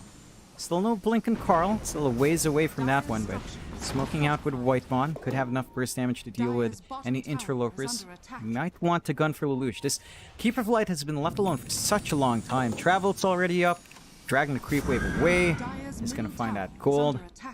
Doesn't feel like they have the catch. Maybe AU, but even then, Whitemon's so under-leveled for the Zeus. They just back off. Yeah, this is kind of a problem. It's like Carl needs to sort of move around, make space, whereas Lelouch doesn't. He can just push out the creep wave. Kuku's just dead. Xavius just sneaks up in the jungle. Great forward ward. Spots out Kuku trying to clear out these camps, and he doesn't have sustain. They find the top as well. Polaris, the push is coming in. The aggression's shaping up. Yeah, I mean, it's good that Kuku's, you know, I was thinking, oh, he's going top, he's a carry down, but no, wait, Kuku's the offlaner, and that's good, because Kuku is just, he's not having a game at all. And I'm not sure if that's worse if he's a carry or an offlaner, because you kind of need the carry to scale later. That's going to be a problem. You kind of need the offlaner to make space early in the game, and that's also a problem. So, just absolutely dumpstered in this game on Kuku. Yeah, I think they are trying to put all their eggs in Gabby, getting the Midas on the Doom. Still kind of playing with a priority farm of Pause 1, of course. So the build-up's still coming through, but everyone is getting sacked for that progression. Yeah. As Polaris just take control of the top jungle, cut off that farming spot. Natsumi's got the Skellies to back that up. And he just takes away those resources. Still clumping around for a flank down south. Raging a bit forward here, but they're not going to make that jump out. Just keep the farm game going. Could be a good collapse onto Cuckoo once more. Already popped the Eye of the Storm to farm. Carl is chasing, but goes under a sentry. Immediate black hole from Force. No follow-up, though, but holds him down long enough for Lelouch to show up. Avalanche toss on save is still alive, and Natsumi comes in to rip them apart. Now, Cuckoo already used the link. He's going to be able to run out, but Carl just gets caught with his pants down. It's insanely expensive space that they're trying to make for. Oh, Gabby? Gabby held back. Chain stunts are out. Not that durable on the Doom yet. Did have the Midas flying out, so I guess technically that's Midas on cooldown right there as well. Not the best feeling in the world right now for Gabby. Oh, that's the guy you're kind of putting all your eggs in his basket, and he gets caught. That's very unfortunate for them. And it's looking like Polaris might be taking game 2, just like these initial 11 minutes. Jump forward, dispose out onto Cuckoo. Arrow does not connect. Cuckoo dropping way too low to that solar bind. Did you manage to back off? Moonlight Shadow was out to kind of cut off that aggression, but they are making leeways down south. They find Gabby again. Did manage to use the Midas, but that tier 1 is set to fall. Gabby's not going to be able to do much to really stop that. Thunder God's Wrath just to find Xavius. They find a support kill. It's not the biggest. It's not the one they want. To be fair, Xavius has been involved in all 7 kills so far. So even though, he's not like worth a lot financially, but he's worth a lot in the fact that he's making so much space. Raging Potato, is he in trouble? Raging. Jumping around. Does have one more leap. Will just opt to TP away, knowing that there's no way to cancel that right now. Does back off, still creating space. It is still a 3k lead for Polaris here, Outwinder, clumping up mid. How does T1 stimmy this push? I mean, they've got the early raid pack and Force. What do you do about this if you're T1? Do you see this plan to stall out for the Doom going well? It's not going well at all at this point. I mean, you might have to consider something like trying to get an Aether Lens on the Zeus so he can defend. Maybe Carl's going to go for that Blink Dagger on the Tiny. That'll help out once you can get it. But in general, you don't, support Zeus, Mirana, Fortnite. These aren't the best heroes when it comes to defending like their structures. And Cuckoo's just not, Razor's just nothing at this point. So tough situation to be in. I do like the smoke though. Maybe they can push bottom, see if someone shows up, get a pick off, get the tower. So at least they're playing aggressive on T1. Camp there. Missing out, and Polaris going straight for that Roche with all the summons. It doesn't take them too long to clear this out. Natsumi's going to be able to find himself an extra life if they want to. Kuku's getting a bit of a chase on Xavius, but can't even find that kill, and Roshan is still set to fall. And multiple lives on Natsumi. They haven't been able to kill him once yet. I can't imagine him killing him 3 times in a row. By the way, Force has the Wraith back on the Enigma much earlier than the previous series that we saw. So, and they have a decent totem hitter in the Mirana. You can just leap and take it off. But apart from that, the other hero's not so good at getting rid of that totem. It's going to cut out the output, especially if someone like Carl, who's playing with that burst in the Tiny. Not going to feel great to have a lot of that instant takedown potential already gone. And this is before he has his blink. So even with the blink up, it might not be enough for him to get that burst off. T1 still struggling. They've gotten space out for Gabby, right? BKB's on its way for him, in the process of being built up, just lacking the recipe now. For Polaris' end, Natsumi's going for his blink into Desolator. He's going to be hitting like a truck, and multiple lives on him with Reincarnation. Just doesn't feel like he's going to die at all. And they got the bad laning stage really cost T1 because they don't have a very good split pushing group, Mirana, kinda, I guess. If you want to go and arrow creeps, that's something, but they're not amazing split pushing. So that laning stage really had to go well for them. Like, it's hard to emphasize just how important that laning stage had to go well for them, and didn't. Just fell flat. And they did go for that lane switch up, maybe just trying to deal with Chen early on, but doesn't really do much. No. They are getting shoved. He's got level 1 arc lightning. He's trying to defend towers. He's like, guys, this thing doesn't do anything. What's wrong with the spell? It's not working. It's just 90 damage. He's It's not able to do much. It doesn't even have Arcane Boots for a little bit more mana here as well, so already out of mana for the Thunder Gods. If you manage to isolate Natsumi, the tossback doesn't even come out. So that's a blink reveal for Carl, achieving nothing. As Polaris are still lined up for this amazing push onto that tier 2. Although, blink forward, Natsumi getting aggressive onto Whitemon, doesn't fully commit. Is the arrow from Raging at the back, but it just doesn't do much either. Xavius though, jumping in. Blink still in the base. Doesn't have the gap closing they'd want, but free tier 2 to take for Polaris. I mean, the good point is Gabby is farmed. However, about 2,000 of his gold isn't real gold, if that makes sense, because Mice doesn't help you in any way when it comes to fighting. So you are looking at a Doom with around 6 points, you know, let's say 7,000 net worth, placing him kind of behind the Enigma. And that's gonna hurt. Well, he does have the BKB though, so he can fight, just not all of his gold is completely useful for fighting. At the least you have some protection out, although Gabby's still getting caught out. And not gonna be able to pop that BKB, he's just gone. Solar Bind and Spirit Vessel is enough as Natsumi gets forced step forward. Blink on cooldown for a bit longer. Cuckoo, no! Cuckoo's gonna be chased down, trying to juke around. Does get spotted and unceremoniously killed off by Lelouch. Another one bites the dust for T1 as they are keeping a chase up top. Keep Xavius alive. They find Whitemon. Hand of God flying right in the nick of time for AU. And all across the map, T1 are just taking losses here. Greedy Draft being punished here by T1. The stun's not very impressive from the supports. You have an arrow and no setup. Yeah, it's tricky. I mean, this Blink and Carl just hasn't been doing anything either. The BKB was there, and Gabby can't use it in that situation.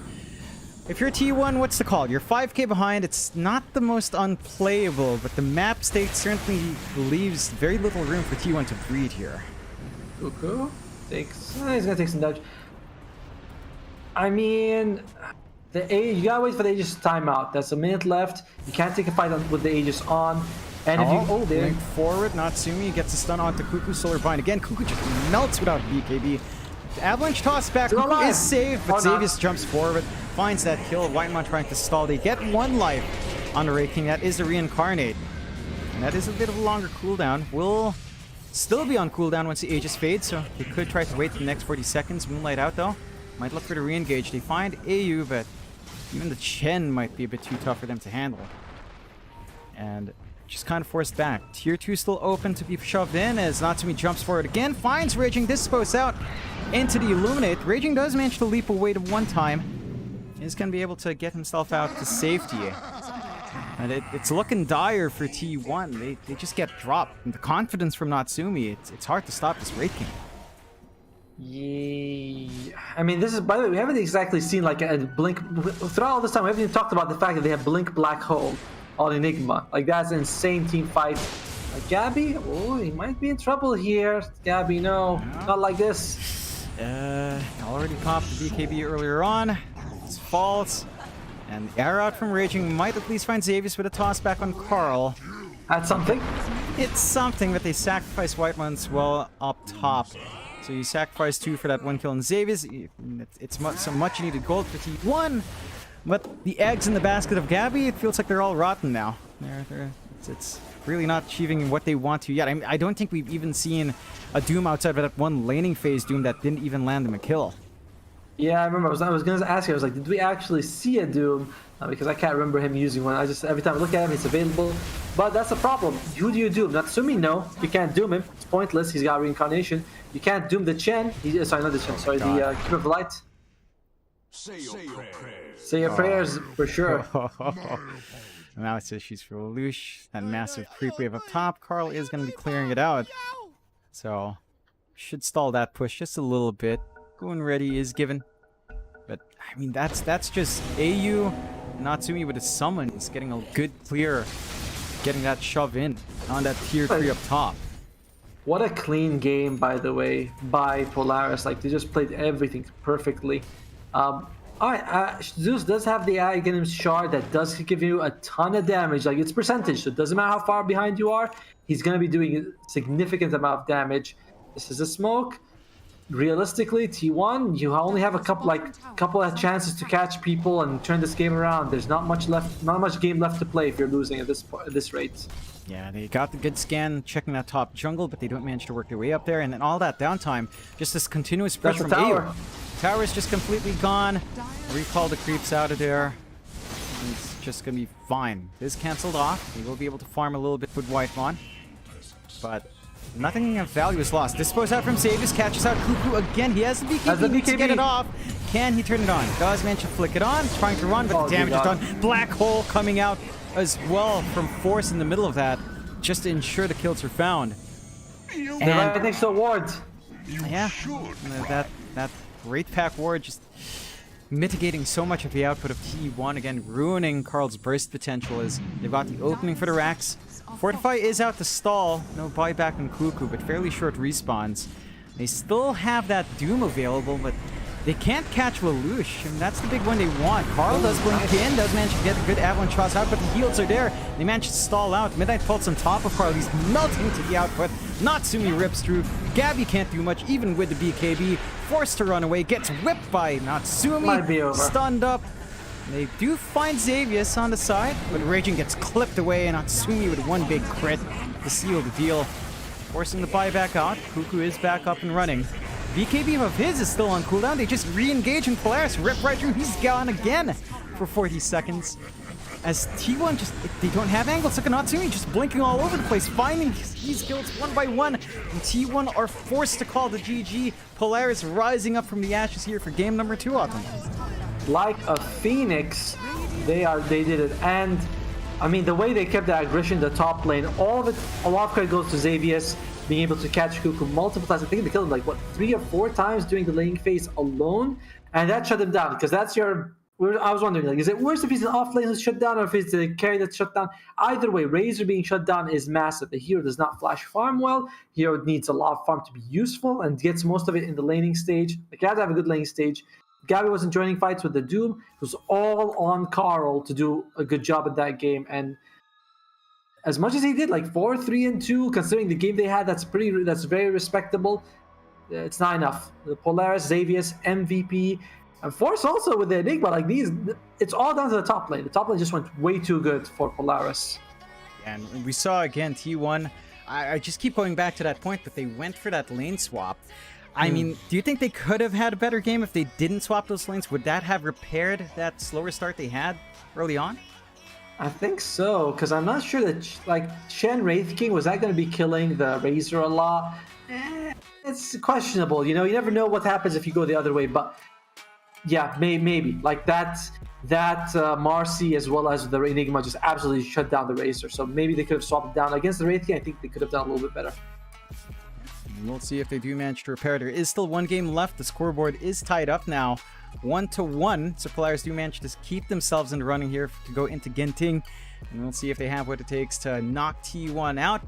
Be a bit of a short break, but it is John X for an Ottoman, and we'll be right back for that game 3 reaction in a moment.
Hold up your sign though.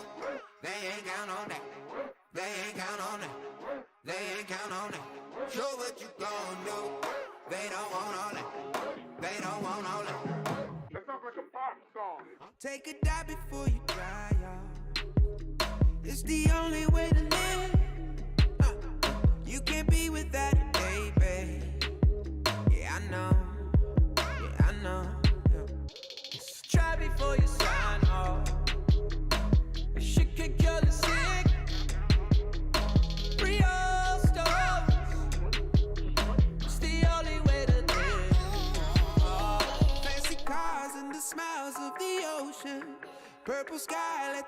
may come with peace. Anywhere you wanna be.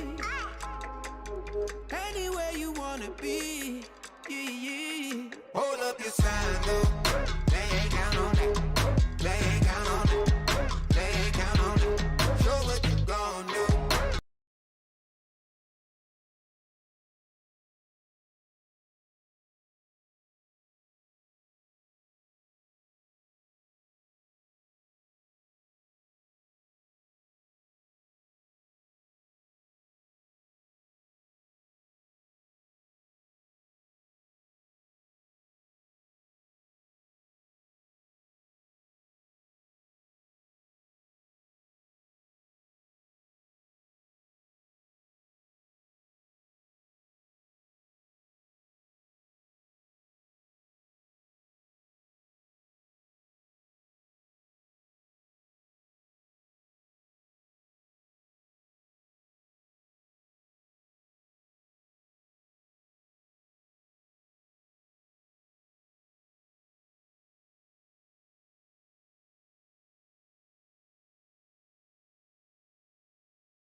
didn't look like T1 had too much fight in them. They went for that lane switch. Yeah. They had the core Doom. What do you want to see different here for the last game tonight, Ottoman?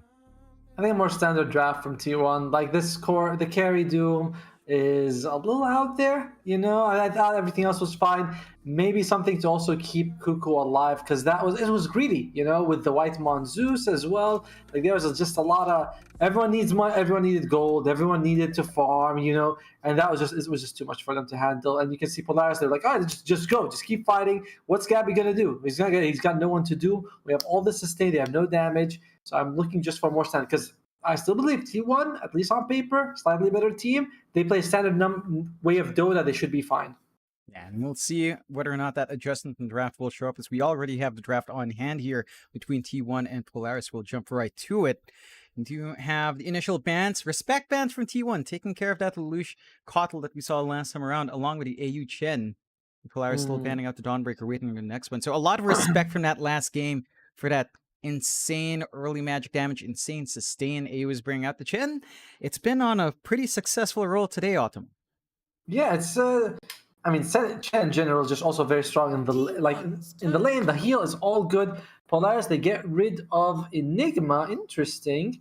Considering how much A-Force was like dominating with this hero, and T1, it does is Marcy 100% win rate in this series so far. I believe she was picked game 1 by T1, game 2 by Polaris, right? Or am I wrong?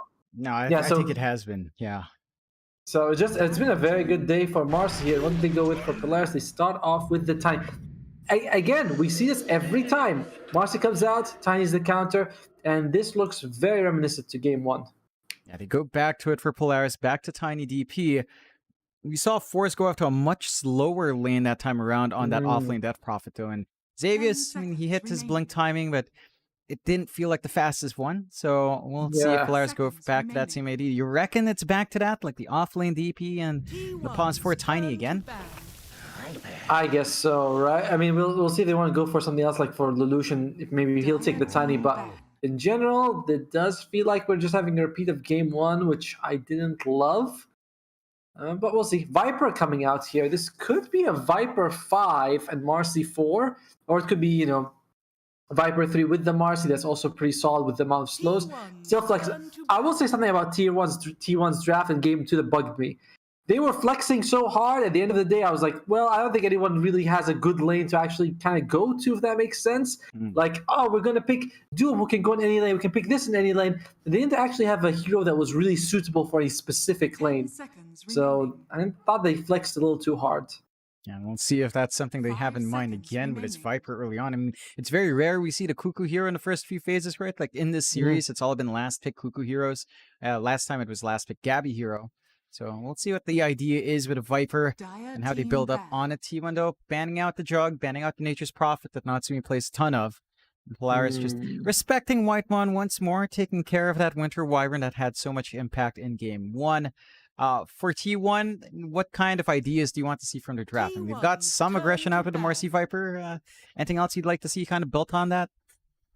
They might be going for some sort of heavy physical right-click damage on Polaris Esports because they do ban the Winter Wyvern.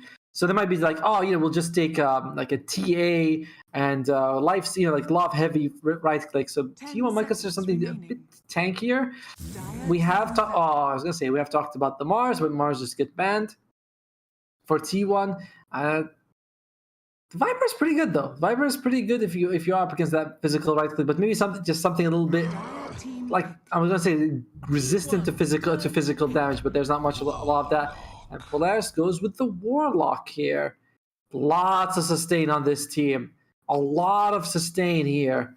It's gonna be quite hard for T1 to bring them down because both Viper and Marcy take a bit of time to do their damage. Yeah, it's just back to that sustain. We saw again Scam earlier today, but the effect of the Warlock, how great that healing can be with the Death Prophet and Spirit Siphon. It's not been an easy time to kill off that DP. So Force, down the line, I don't expect it to be a Warlock DP lane, but down the line should have a lot more presence in this game.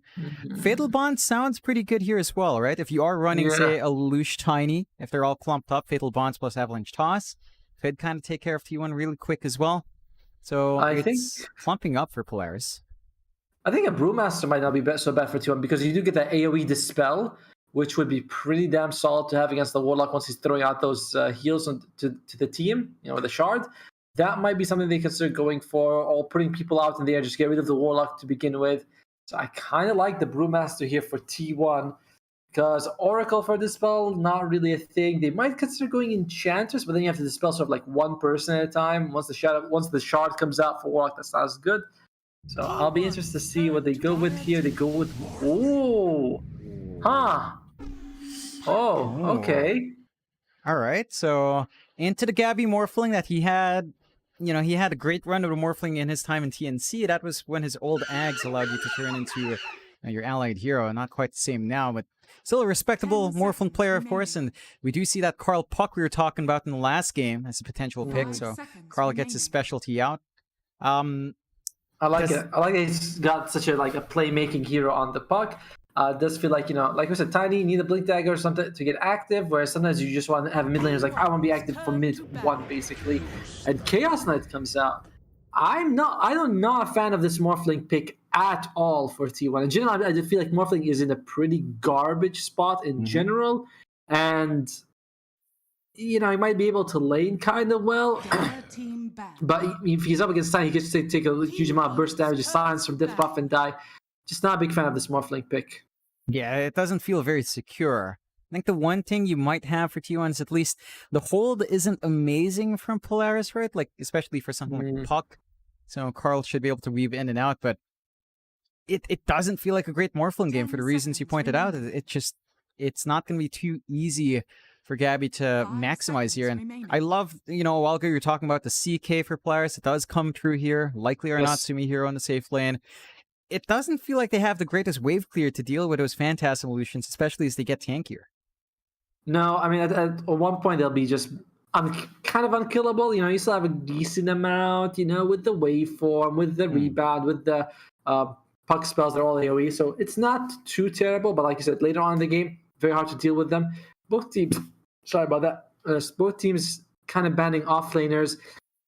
Polaris thinking that this is going to be a support Viper, and I kind of agree with them. I do feel like a support position 5 Viper is kind of what Morphling needs, Put put the Viper in the front line, let him poison attack, just harass, and Morphling can free farm.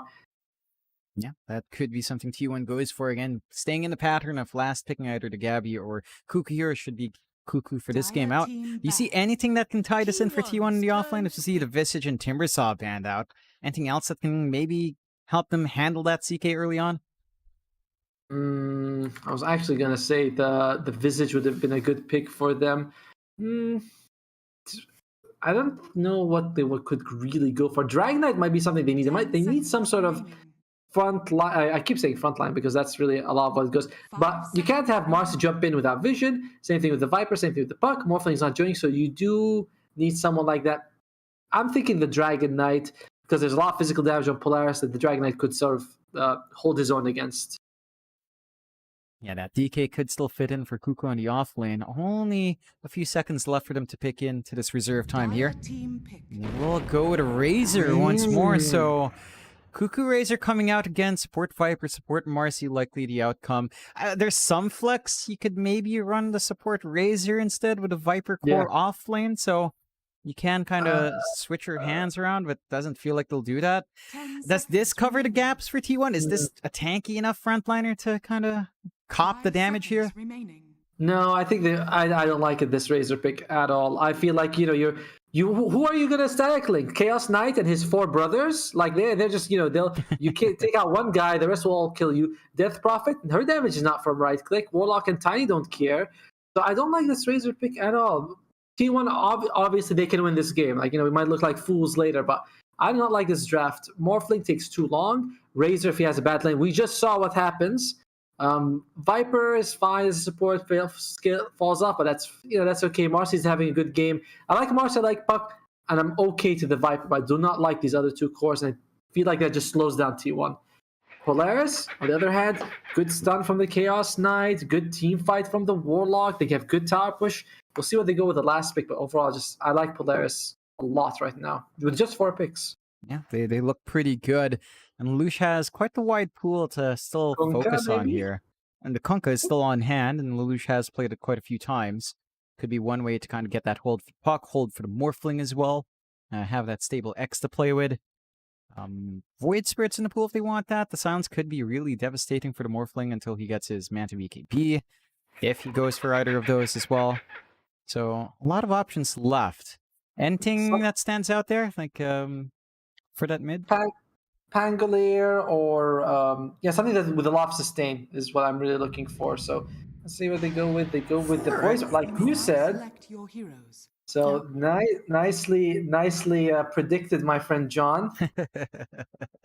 Yeah, I mean, Lelouch does love his Void Spirit, and again, it feels like a decent enough Void Spirit game. Where's the hold coming out from T1? You only have Dispose and maybe that Dream Coil coming out, and the stun from Morphling not particularly amazing, so only really 2 big stuns to worry about for the Void Spirit to dance around. It doesn't feel like Lelouch has much to be scared of. I guess Dream Coil Dispose is still strong, so that could be the early way of dealing with Lelouch, but that Ag's timing into that Void Spirit, it just feels scary. Do you feel like T1's kind of fixed the issues from last game, and they're back to that Razor offlane for Cuckoo? I feel like the issues are worse, honestly, in this game. But Gabby on Morphling, the hero may be garbage, but as you mentioned, back in his TNC days, I actually played with Gabby once in a pub game, and he was Faceless Void. We were up against a Morphling Earthshaker combo, and I was playing Keeper of the Light. He's like, all right, just use your chakra, and I'll show you how you can beat the chakra on me, and then I'll show you. He would walk in, force them out, and walk out. And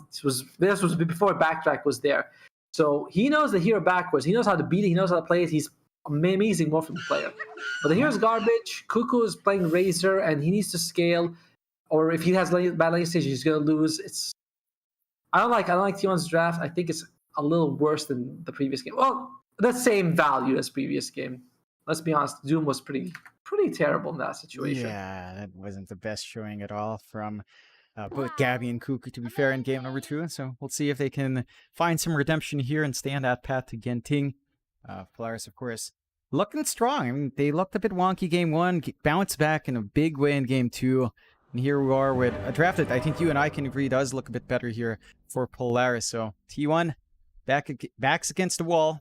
These guys, all veteran players, but same thing for Polaris. And this little Rambulan of ours, Polaris, kind of hitting back well.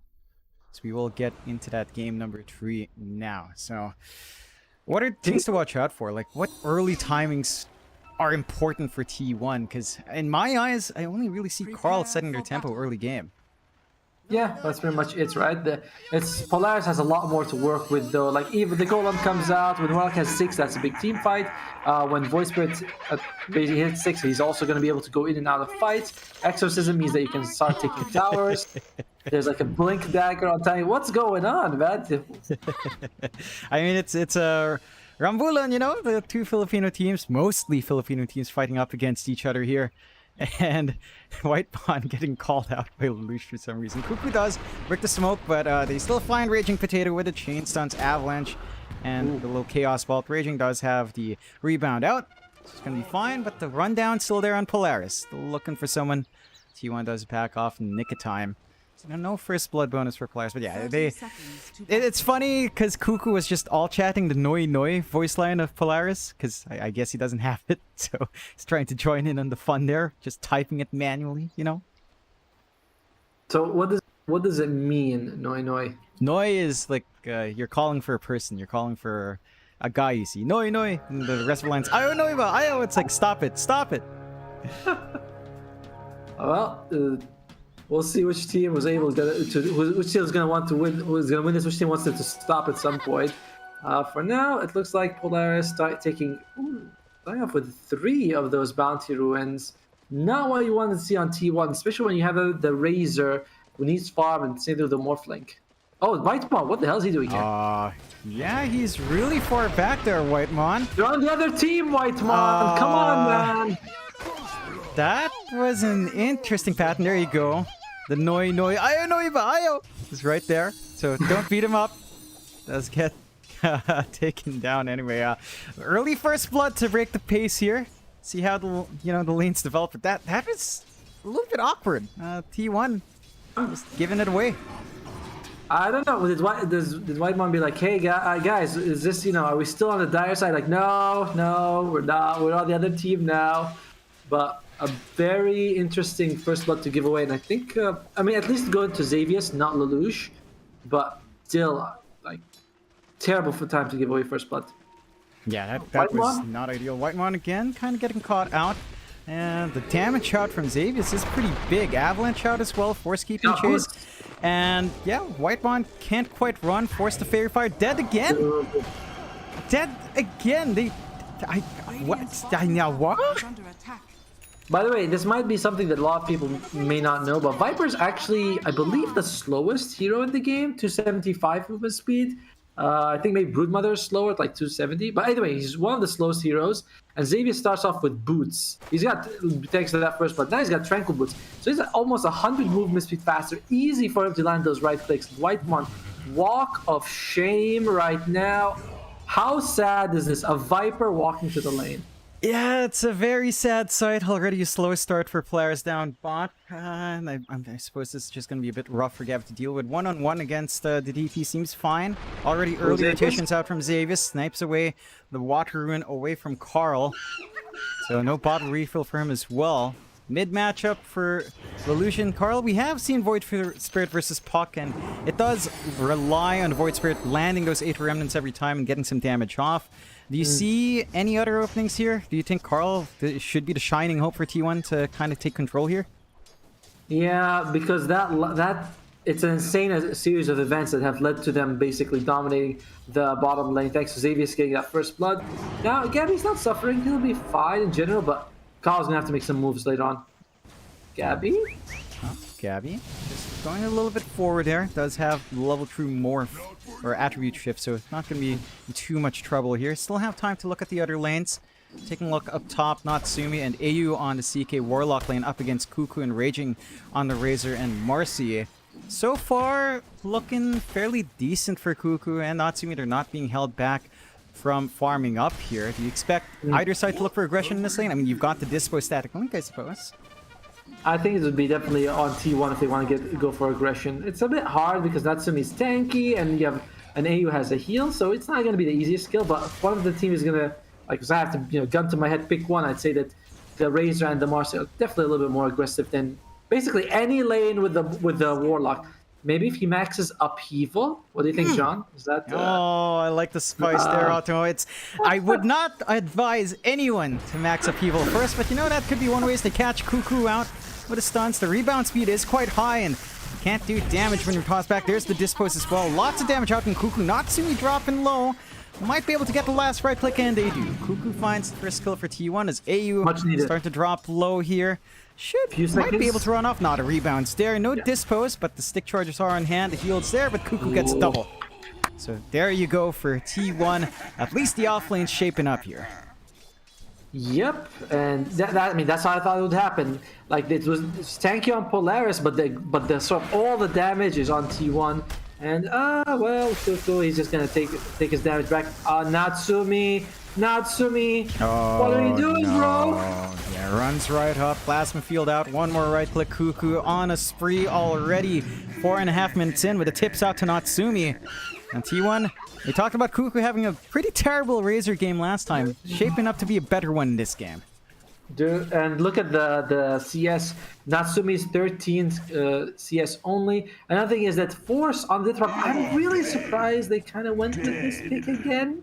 Because game 1, it wasn't amazing. Like, Xavier's having a fantastic match, but Death Prophet on Force did not look convincing in the first game. Yeah, it really didn't.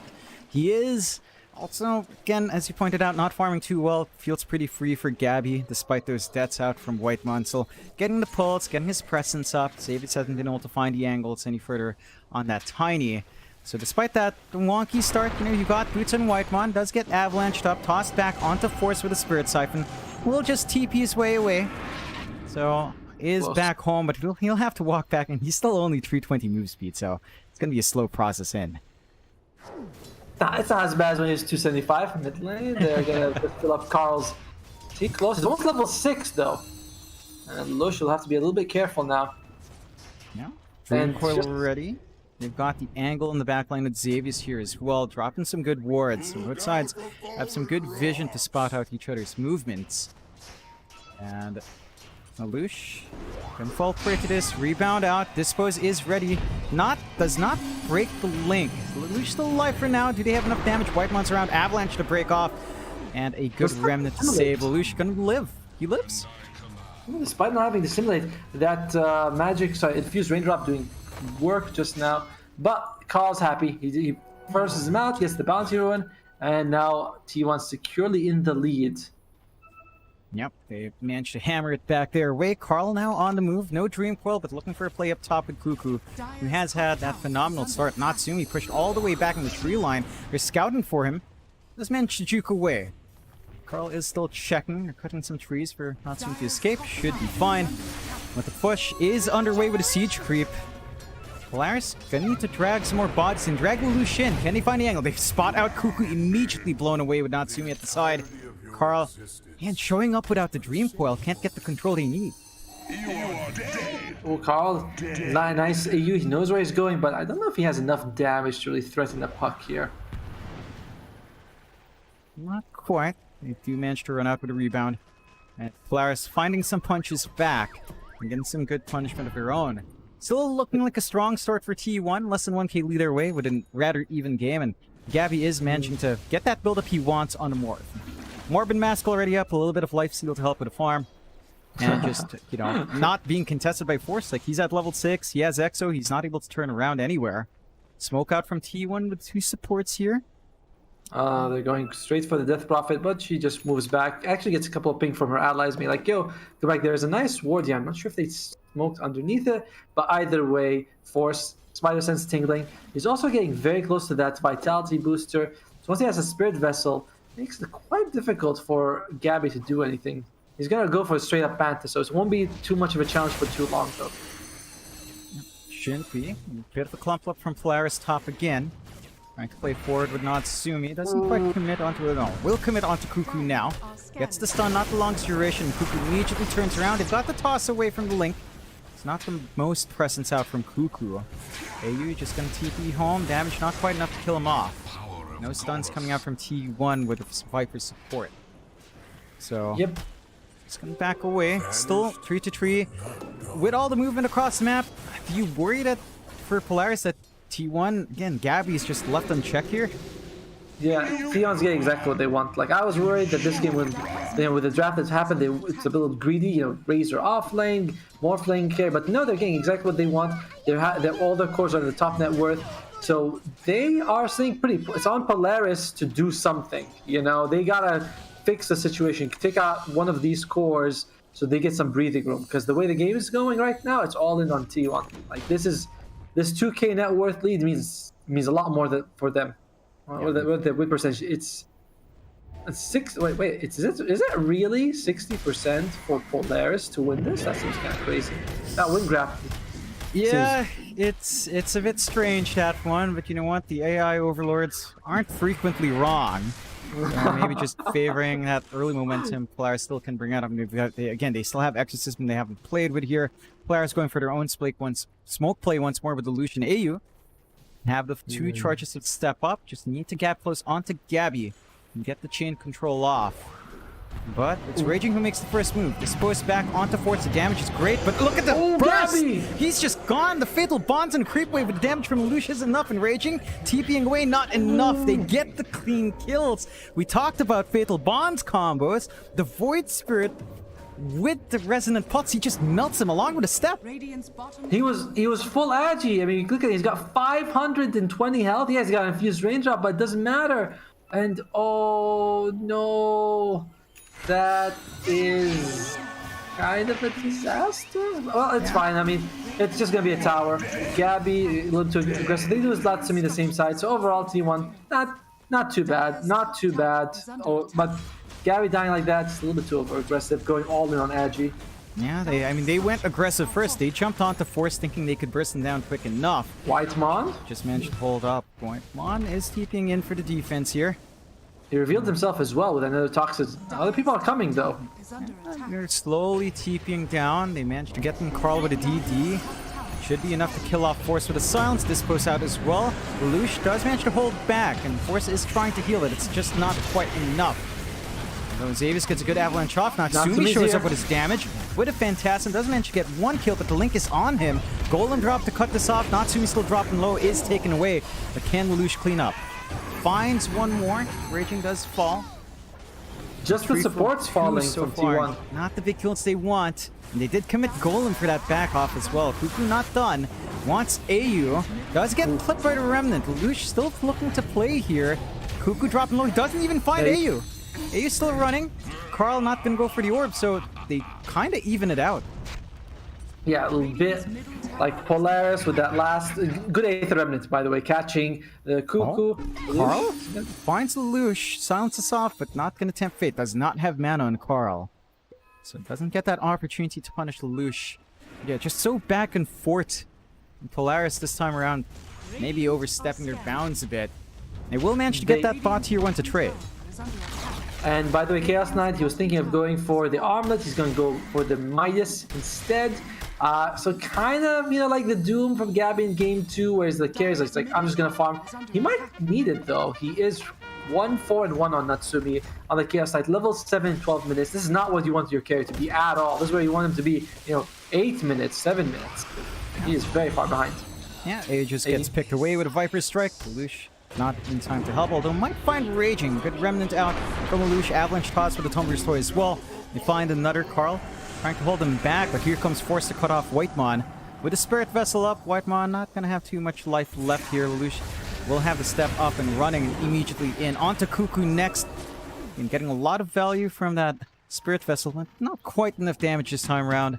They cut their losses 2 for 1 again, trading off AU earlier on, but they're not done. Xavius keeps that chase, Ooh, that's a finds big one. Cuckoo, tosses back. Cuckoo trying to link his way away, but not got going to be it. enough to save, and they get the kill. Carl pretty low on mana, does have the coil. The silence is there. It's not even going to be able to find punishment onto Xavius. They don't even have, like, they just dropped a ward right now. They want to take over this Radiant Jungle Force. He's here, he's with the Exorcism. Raging Potato. I think he spotted him for a second, but they decided not to go for it. So this is good. They are closing up the map a little bit, and Cuckoo's starting to fall behind now. Not by much. He's still keeping up with Natsumi, but this is a good thing for them. They can just get a couple more kills on Cuckoo, delay his BKB, turn him into a bit of a non-factor right now, because he's had a solid game before this. Like, right until that couple of deaths for it. But, oh. There you go. Pushing mid. Pop the Exo out. Defense coming out from T1. They are in position. Carl still has a Dream Coil.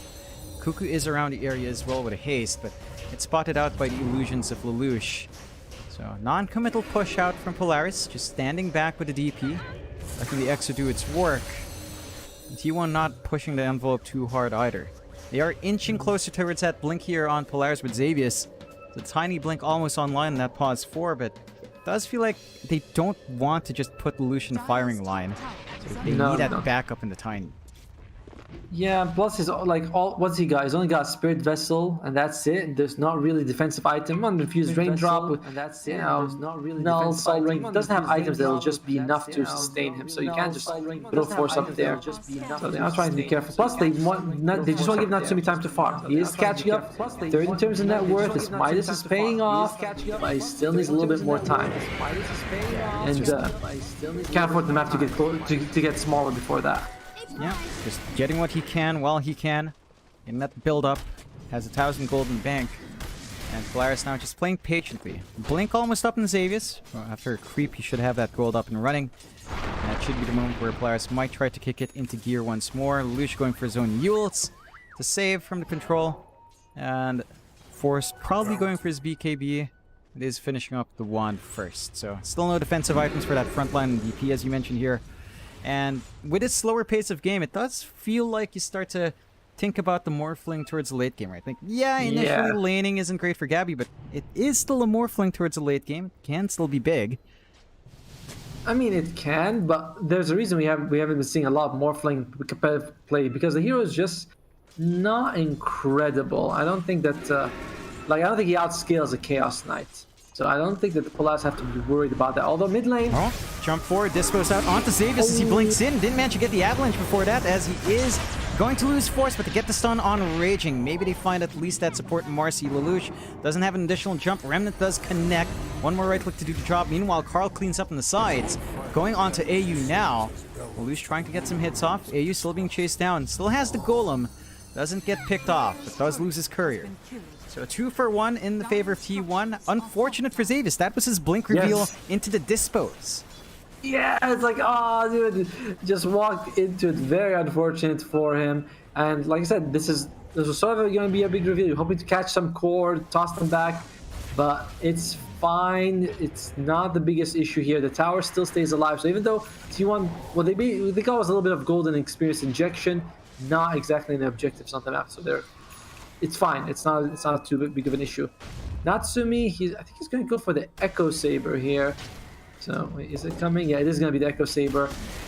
Doesn't really, again, he just wants to keep farming. I wonder if he'll disassemble that to make the BKB, or if he's just going to be like, no, I'll keep this for a while longer. Yeah, just again building up, being allowed to get what he wants. He is still behind Gabby, about 1,000 gold behind. The Morphling now just starting to flex its farming muscles with how much space Gabby's been given after that awkward lane. Going into the BKB next for him. For Polaris, they are smoked up with the 2 supports, but they're not linked up with any force, so it's just a warding run for Xavius, it looks like.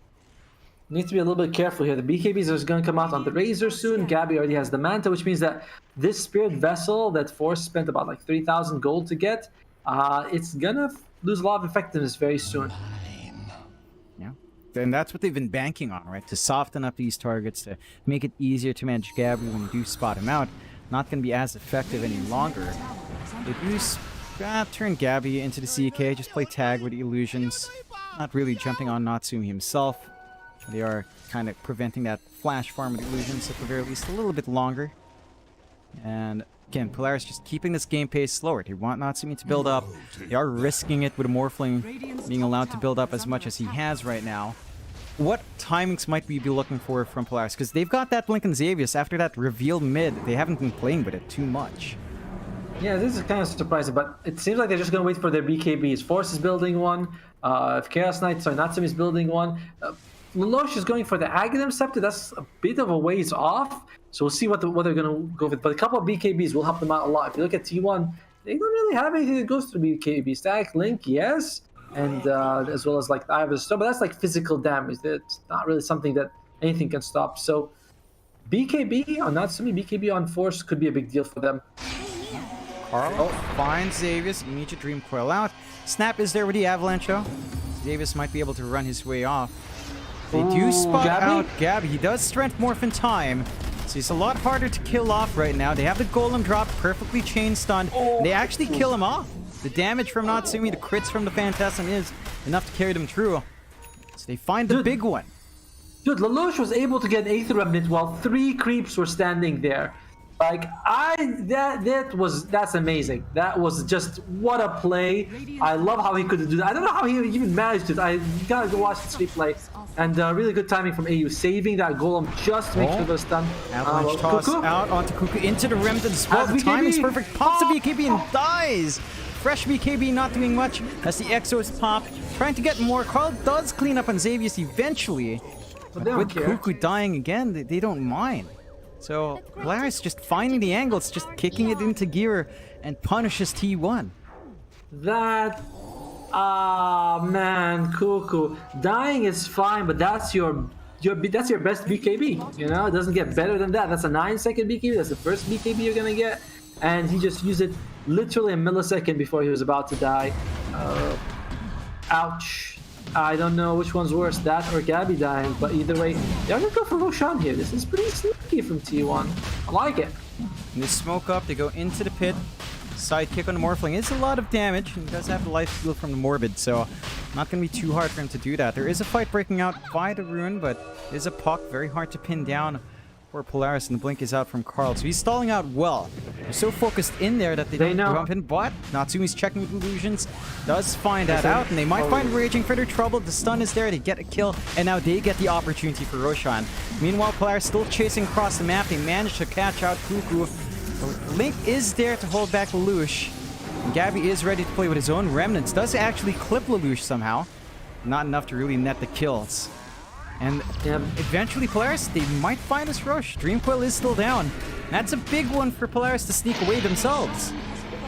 I cannot give enough praise to Lelouch with the Aether Remnant, because that killed Gabby, which led to them going mid to kill Cuckoo, which allowed them to like later on sort of slow down T1, where they were like, all right, let's go for the Roshan, which was a little bit risky. Polaris sniff it out, get the like it's all comes down to an amazing play by Lelouch. That moment is I always look at the games and there's like certain moments where you're like, okay, this game turns on its head. That was a very game-turning moment by Lelouch. Sorry, Lelouch. Just managed to find that opening. They forced T1 to make these plays, and they still have the foresight to check the pit while they were split up. You get the punishment. Now you've got the BKB on Natsumi with the Echo Saber disassembly. Going for that blink next. Carl still hanging around the area, is still fairly mobile on the puck. Is going to be able to run off the Remnant. The instant blink out from Carl. Lelouch not going to nail it this time. They've got the opportunity for the push in. You know, we were talking about the sustain game in that drafting phase here, Automa. They've got the shard up on AU. So all the heals in the world to come out here now. I was gonna say, I was like, oh, there's the shard. And looks like maybe going for a Glimmer Cape right after, just so that all that magic damage from T1 won't bother them. Could go for a Holy Lock as well. You get so much heal. Raging with the Invis does manage to break the smoke rotation out. Sentry's just a bit too late. Raging still hanging around the area, still outside vision. He's actually using that Invis well, giving so much key information towards T1, but he does walk into the range now. The stun is coming through. Avalanche as well. Natsumi grabs another. Cuckoo coming in though. Does have the static link, but is forced to BKB and tried to keep chase. Is still being tickled by the illusions, but it's enough to shove them out for now.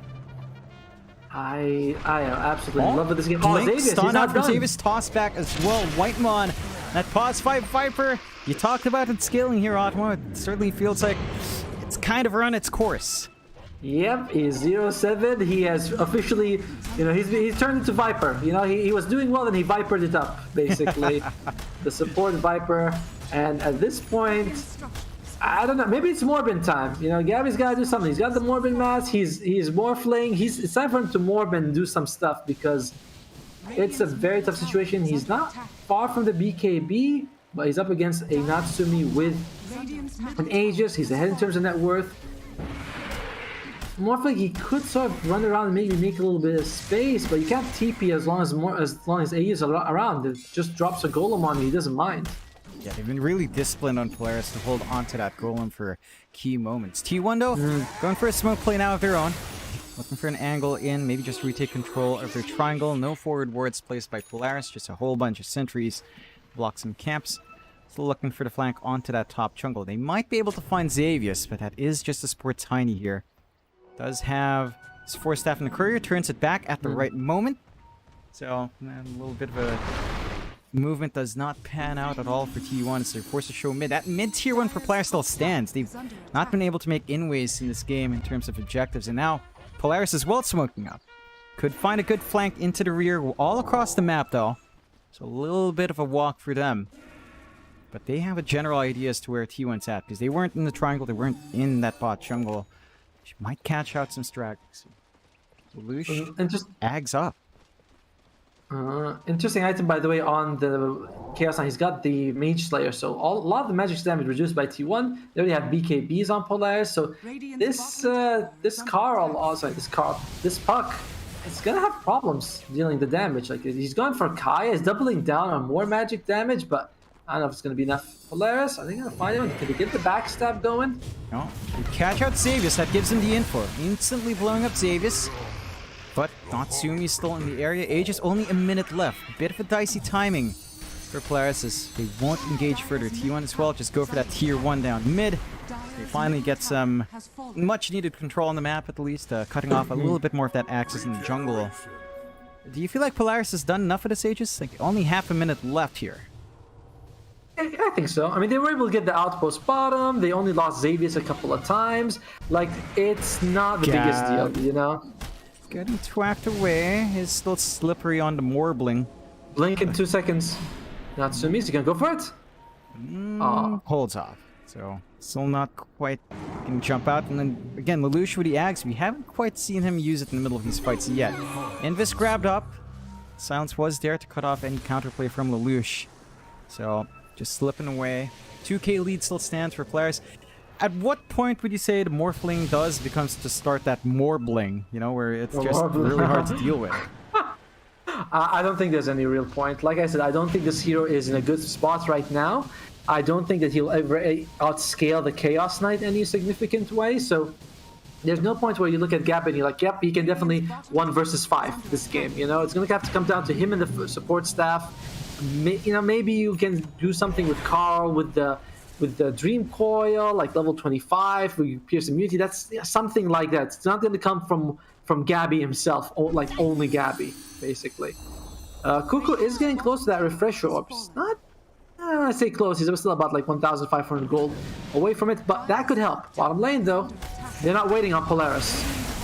Yeah, getting a bit of shove into that tier 3. Phantasm is already down, but not the longest cooldown in the world. Aegis has expired, so protecting Natsumi in the backside. Silence is enough to shove him away. And Polaris don't fully commit. Instead, Garn trying to TP out. The Lush might look for a kill onto Whitemon. One step out, another step out. Remnant lands, and that's going to be a kill on the Viper once more. For strike out, at the least. So you can tickle Lelouch before dying, but it's a freebie for Lelouch once more. Yeah, I mean, it's fine. Like, you can't really say anything about the Viper anymore. It's just like, well, he died. But what he's doing is he's going out, he's sort of forcing them to try and kill him, he's pushing out the lanes. It's really the best use of his, like, hero right now. As for Polaris, they were down to 2k lead, now they're still back up 4. And, you know, we talked about the AI overlords. Maybe they were right, you know? We were like, no way, it's T1. they had the gold advantage, 3k gold advantage, and still favored Polaris by 60%. And now, AU though, might lose his life here. Throws a golem. Drop the golem first, but is going to be taken out for this. Drops a Shadow Word as well.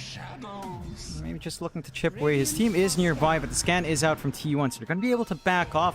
Although Lelouch finds Whitemon, H Remnant out, does clip with a Force Staff, and is just instantly gone. Gabby coming in with a Void Spirit form. Not going to commit. So support for support. They did force out Golem. And that's a big deal. It's like a pretty good trade for T1 in the end. Yeah, I think they'll be happy with that because now they can feel a little bit more confident. And the person they're killing, the Warlock, he's doing a lot. You know, the Shadow Word spam as well as the Golem, a BKB piercing ability. So killing him is a big deal, especially getting the Golem out of it. Well, I mean, not killing him, but getting the Golem is a bigger deal than killing him. But losing Whitemon, you don't care. Like, he's 0-9. And if he goes 0-15, it won't matter. Yeah, could be lined up for a Milk Award as Legends go, you know. Try to hit 0-15. No kills, all the deaths, a few assists, and still win the match. Let's see if that is something T1 can pull off. Polaris, I mean, they still maintain 4k, but it's not like it's been building up too much. T1's been able to at least keep that same growth within them as well in terms of net worth. So Gabby's not lagging too far behind. Carl's also up there on the puck. BKB up and running. Fresh 9-second charge. And into the Kai Sanj. But a stat resist is going to be big. I do get a little bit worried for Polaris, right? Like, puck towards late game is actually a menace. Level 20 talent up into 25, piercing spell immunity, that fixes a lot of T1's issues. And he's also got the ceremonial robe, so that's an extra reduction of 10% for them. His magic resistance as well as stats resistance with the Kaya. So he is doing a significant amount of magic damage, even against all these, you know, Glimmer, Capes, and BKBs, and as well as Natsumi's, what's it called, sorry, Mage Slayer. So Carl's still a threat. Roshan's up at 40 seconds. I don't think Polaris will push the issue until they have the second Aegis. You know, they're like, let's get second Aegis, secure the game. You win this, you're in the lower bracket finals. You lose this, you have no chance of going to Ginting. So this is a big match for both teams. Yeah, they've got to find a way to carry through both sides. Last game for the lower bracket series here. Refresh already up on Cuckoo, so you know, the Razor does hit its stride, still not too durable. Don't have anything like a casual plate mail to sustain through the damage of Natsumi. Polaris are just camping around Rush, waiting for the respawn. They know the timer, only a few seconds away. T1 should be able to get a read. They are grouped up for the smoke, might be able to get a good scouting out. Natsumi backs off before he sees Roshan back up. So I don't know if they saw might it. miss out. Yeah, I don't know. There's no pings or anything. Natsumi might need to walk in again here. Full smoke by T1. Ooh, that could have been a thing. Xavius breaks the smoke. Very nicely done. T1 forced to go down onto the triangle instead and regroup. Polaris still holding their area in the jungle. Natsumi gonna go check again. He still has that DD. Jumping forward with Raging, not gonna fully commit. And Roche is being started by Natsumi. Still playing tag down mid, but the CK solo with the DD could find that second Roche with the Ag Shard. Could be massive to give away to Natsumi or Lelouch for the mobility. And T1 are in the complete wrong side of the map bottom. When they're down bot, they just snuck away with a smoke. Yeah, this is gonna be an issue for them because this might be the side, the thing that Polaris needs to go high ground, and he wants to kind of give it away for free. They misjudge where Xavius is. Xavius kind of freaked them out. Is that? Oh, that's confusing. I was like, who's gonna take it? So nice shot for the Chaos Knight as the Aegis in the pocket. It's still not a massive lead for Polaris. Like, you look at the net worth, Carl's right up there, Gabby's right up there as well. Cuckoo's suffering a little bit, but still not the biggest deal. It's really the supports that's actually the only real difference in net worth comes from the support. Through that 5k, 3 of it is from Xavius having an absolutely stellar game. He's got Force Staff, Blink Dagger, and he's going to go for an Aeon Disc in a second as well. It's just going to be able to provide all that utility out for Polaris. Another smoke out from Polaris this time, looking for the chase. They only really see Whitemon, as you mentioned, not really a priority target 096. They clear out the tier 2 down bot for T1. So Gabby's getting some room to kind of get the damage off. Does have the Scotty up in the Morphling. So he's got a good amount of stats, great damage coming through, can mitigate some of that healing coming out. Carl being sneaky, no ward to watch. And you managed to at least stop that. Xavius, again, just playing tag up top as well, holding back the high ground push the T1's trying to split up. And Polaris, I mean, what is it that we have to see from them? They've got the Aegis for 3 minutes 40 here. What should they achieve with that? I mean, Polaris, they want to push. They'd like to go high ground. Well, what happens is what you just saw. You know, Carl pushed bottom lane. Then someone's like, all right, gotta defend. They don't want to take a fight with less people. Like, you can tell when a match has so much online, teams are a little bit more careful. They're not going to go in with only 4 people high ground. They want to wait for everyone. So Polaris, if they could get a kill on a Carl, that would be the best thing they could get for them to push high ground. Carl has BKB though. Smoke breaks, instantly stunned up. Avalanche toss as well. Golem drop as well. Gabby's just gone. Just instantly taken away. The chain stunts are perfect coming out from Polaris, holding him down long enough. That was a BKB pop from Natsumi.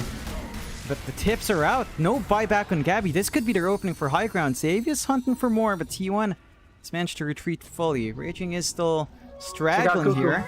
No blink out though. Cuckoo kind of just looking for the split push.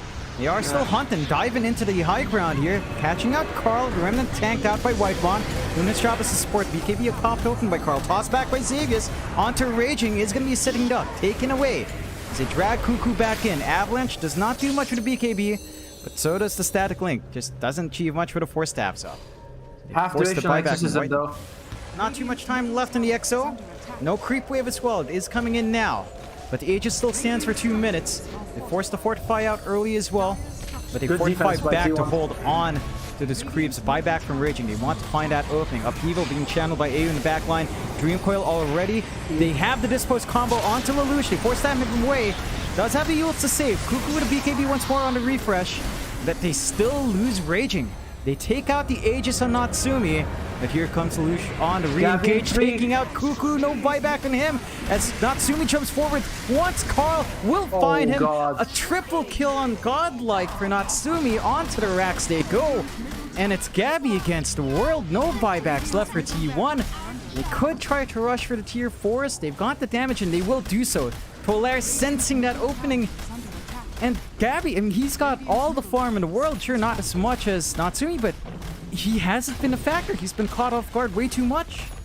Yeah, he's literally 1, 3, and 0. It's very unfortunate. Oh, comes from BKB trying to make a last stand here. Might find Natsumi. The toss away in the Glimmer Cape saves Natsumi. The BKB as well to dodge the damage. And they're still onto those tier 4s. Natsumi no gonna BKB be on Gabby now. No BKB on Gabby as well. He does have a chaos just keeps going. Buyback on Carl.